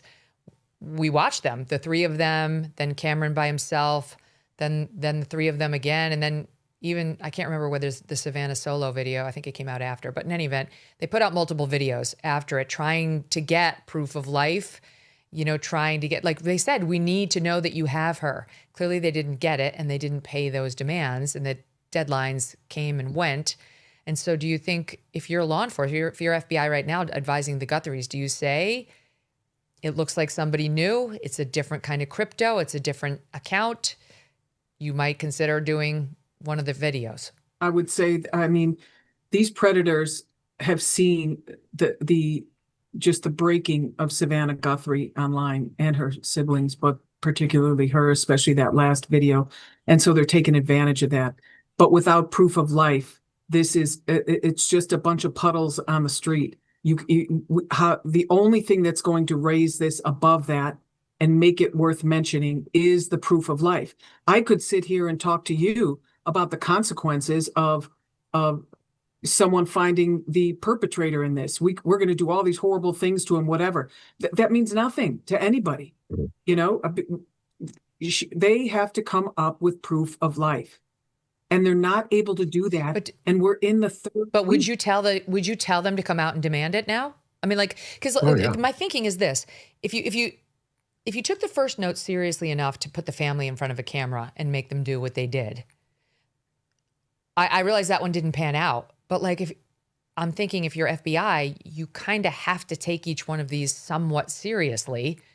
And so wouldn't they just start the same playbook again, saying, do do you want to do it again? I don't think it's a great idea to put the family through this. I certainly wouldn't read all the graphic details to the family, especially if it's from someone that isn't offering anything other than a word, words. I just won't. I mean, the stakes are too high. There's too much money involved. There's too many people involved. So many of these things don't go together. It's like a bunch of people trying to cram square pegs into a round hole. It's just a game of cruelty and rope-a-dope for this family. And no, I wouldn't do it. I wish Harvey Levin would just stop platforming these people. Just give it to the FBI and forget about it, because half of what they're doing. Interesting. Yeah. Stop. Just. I mean, stop. he's as bad as the sheriff in many ways. You're saying that Harvey should give whatever he gets to the FBI and stop making a public spectacle of it, because that's exactly what these attention seekers want. Yes. Let the professionals handle this. What do you make of it, Will? You're no, shaking your head, totally. yes. I mean, he's injecting himself unnecessarily into this whole situation. He should be demonstrating some politesse and some discretion and sensitivity to the family. Supporting and managing a family during an extortion attempt or a kidnapping or even a missing person or abduction is absolutely critical. You've got to keep them as balanced as possible, because they're on a very, very thin line emotionally in trying to manage it, because it's something entirely alien to them. So when you have a character from TMZ that is broadcasting regularly saying, oh, we're very important, we've received this amazing sort of a ransom demand, which, Maureen and I and anybody in our world knows has zero substance until it's supported by a proof of life. And the first thing is that there are certain things in that negotiation process, Megyn, that you don't necessarily want the family to need to know. You don't lie to them, and lying is the worst thing and the last thing you should ever do. But it's so important that you withhold certain information which is unnecessary for them to know. So it could be the graphic content of the repercussions or what could possibly happen, and we try and keep that as quiet as possible. But the key thing is to be as brutally hard and with the kidnappers as well, and to say, the potential kidnappers, and say, if you have her, we don't have any communication with you. We are going to discount you unless you can provide us with proof of life. And unless you provide that proof of life, you are just white noise. And what difference does the highly sophisticated make? What difference does that make? Are you trying to say that unsophisticated people don't cause great harm to others? Everyone's capable of it. Not everyone, but a lot of different people. Right. And I don't even know if that makes it more or less likely it's the actual kidnappers, because I'm not sure we think that guy in the front porch was highly sophisticated. No. But that's an interesting... See, I mean, I will say this. Harvey's not exactly injecting himself. Whoever's sending him the notes is injecting him into it. But I also think, to me, he's been milking it, which brings a distaste. Yeah. Like, I wouldn't be as hard on him as if he came up and said, this has happened. Let me report to you what it is, and now I'm moving on. I don't know. As a media person, we're news people. And so, that's our first order of business, is to report the news. It would be very hard to just not tell anybody you had this. I understand the position he's in there. I think it's like then seeing him do the press tour after each one of these, where he's being too cute by half. Like, it said this, but I'm not going to go further than that. And I'm going to lift the dress up a little, but not all the way. And then let me titillate over on CNN. And I want to do it on Fox. And I'm going to go back on TMZ and do it. And then you just wind up feeling like this is a guy in the midst of a PR campaign. And TMZ has had a rough little go of it, because they were caught laughing when Charlie Kirk was assassinated. You could hear the laughter. And people got very angry with them, to the point where they did a follow-up report saying that they weren't laughing about Charlie's murder. It was a car chase or something that they were watching that led to the cries you heard in the newsroom. And many people questioned that because they think TMZ leans left. Harvey was just on camera arguing bitterly with Mark Garagos about whether Don Lemon should have been charged. Harvey was very much on Don Lemon's side. And so to me, it's no accident. Like, he keeps going on Fox. Like, here I am. I'm the savior. It's like he's rebuilding he hopes, I think, with a right-leaning audience. So it has a distasteful feel to it. And I have nothing against Harvey whatsoever. It's too much. Like you should not look like you are like wanting to make it about you more than you have to while the family is suffering. That's my own. It's media salacious. analysis of it. It's salacious. But Megyn, I wanted to pick up on something a little earlier you mentioned, which was about the level of professionalism by the individuals at the door. Now, it's not uncommon if it is indeed a kidnapping, and let's disassociate from all the nonsense letters that Harvey's been receiving, but let's take it in isolation. If Nancy was kidnapped, it's not unusual, and I've dealt with these groups before, where you'll have low-level, sort of more basic criminals that will affect the actual snatch or who will do the abduction, and they do it on behalf of whoever is going to be then coordinating the ransom demands and the exchange, obviously, later down the line. So although they were pretty, slipshod, the guy at the front door with the gun hanging outside the waistband, that doesn't mean that they weren't necessarily there on behalf of someone else. I agree. I know. And like, as much as we say he didn't look sophisticated, because he didn't to me, he got her. He's gotten away with it for 2.5 weeks now, notwithstanding the report that there are 400 law enforcement officers on this. According to TMZ, the leads at Walmart are dead for now. The leads at the gun stores have gone nowhere. So far, no DNA has been left behind that's been useful in any way. No fingerprints, no nothing. I mean, right now it looks like Nancy Guthrie has disappeared without a trace, Maureen. It does, but this new IP thing that came out with the person looking at her address and everything, that's going to be a whole new line of inquiry in a totally different area. If that IP address is in fact in a different region, then the Walmart lead may, or the Walmart inquiry may blow up again, meaning whoever ordered the stuff came from this other area as opposed to right where she is. They're looking for a number of things, and they obviously have all the supply chain information on those backpacks, where they went and to whom. They're trying to couple it up. They're merging and purging their searches with all the information, all the items they think may have been purchased by Walmart, and then narrowing it down as necessary and seeing if anyone ordered 3 or 4 things at different times. And so it's a lot of that, even though it hasn't come up, it hasn't been fruitful yet. I think now that there's a new location involved, hopefully with that new IP address, that could come back to life and help, I hope. And that I'm just looking back at the report. Yeah, it says Google Trends shows there was one search for Guthrie's address between June 21st and June 28th by someone in Arizona. So they already have either the general address of the person, or probably, you guys tell me, by the time they're releasing this to us, they probably know exactly who searched for it. Do they know? What would you think, Maureen? Yes, I do. I think they would absolutely know that. Yeah.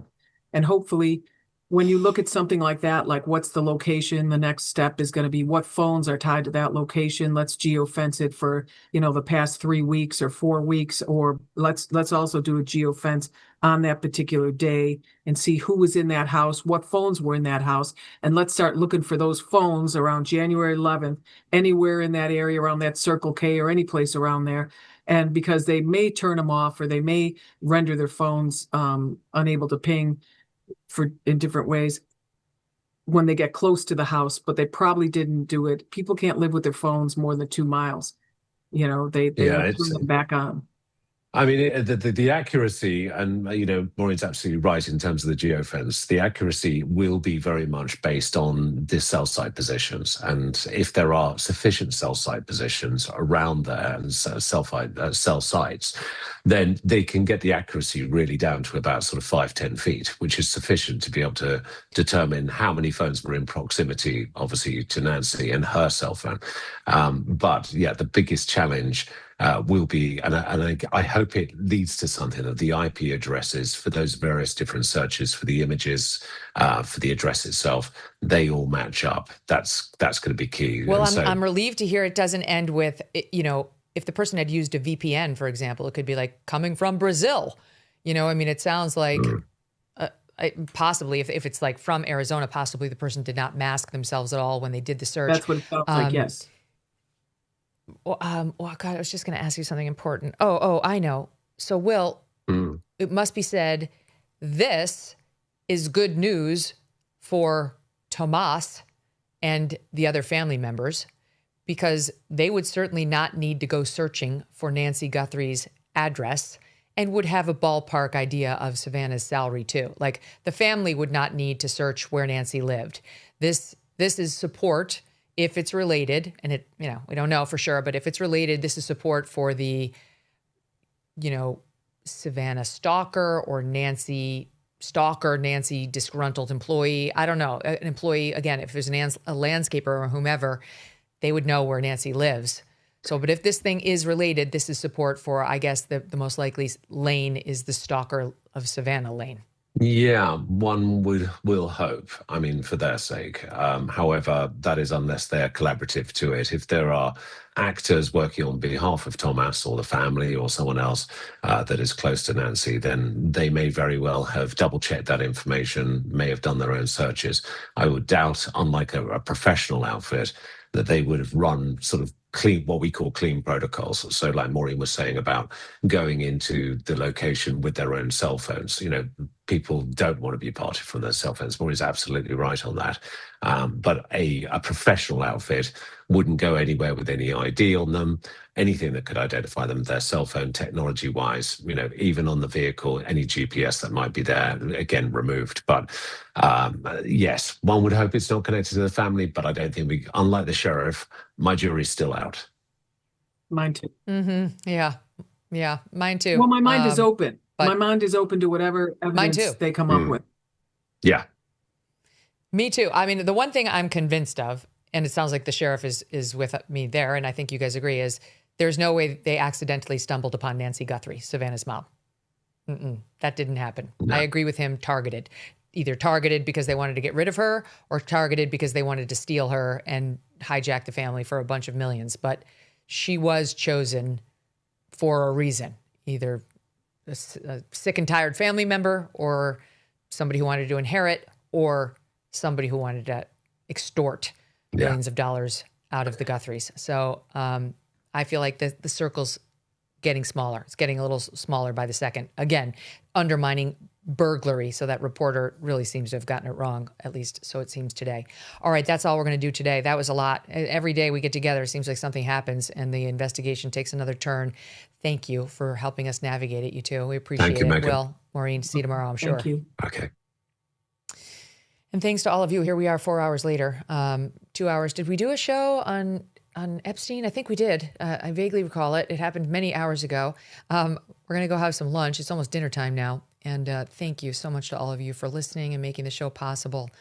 I'm so grateful to all of you. I love getting your notes and your theories of the case. You can keep them coming. Email me, Megyn at megynkelly.com. And you can also make comments on our social media. I do go and read them. And I love hearing from you guys. I love hearing your thoughts on the whole case. You've been very smart and very helpful, as always. Lots of love. We'll talk tomorrow.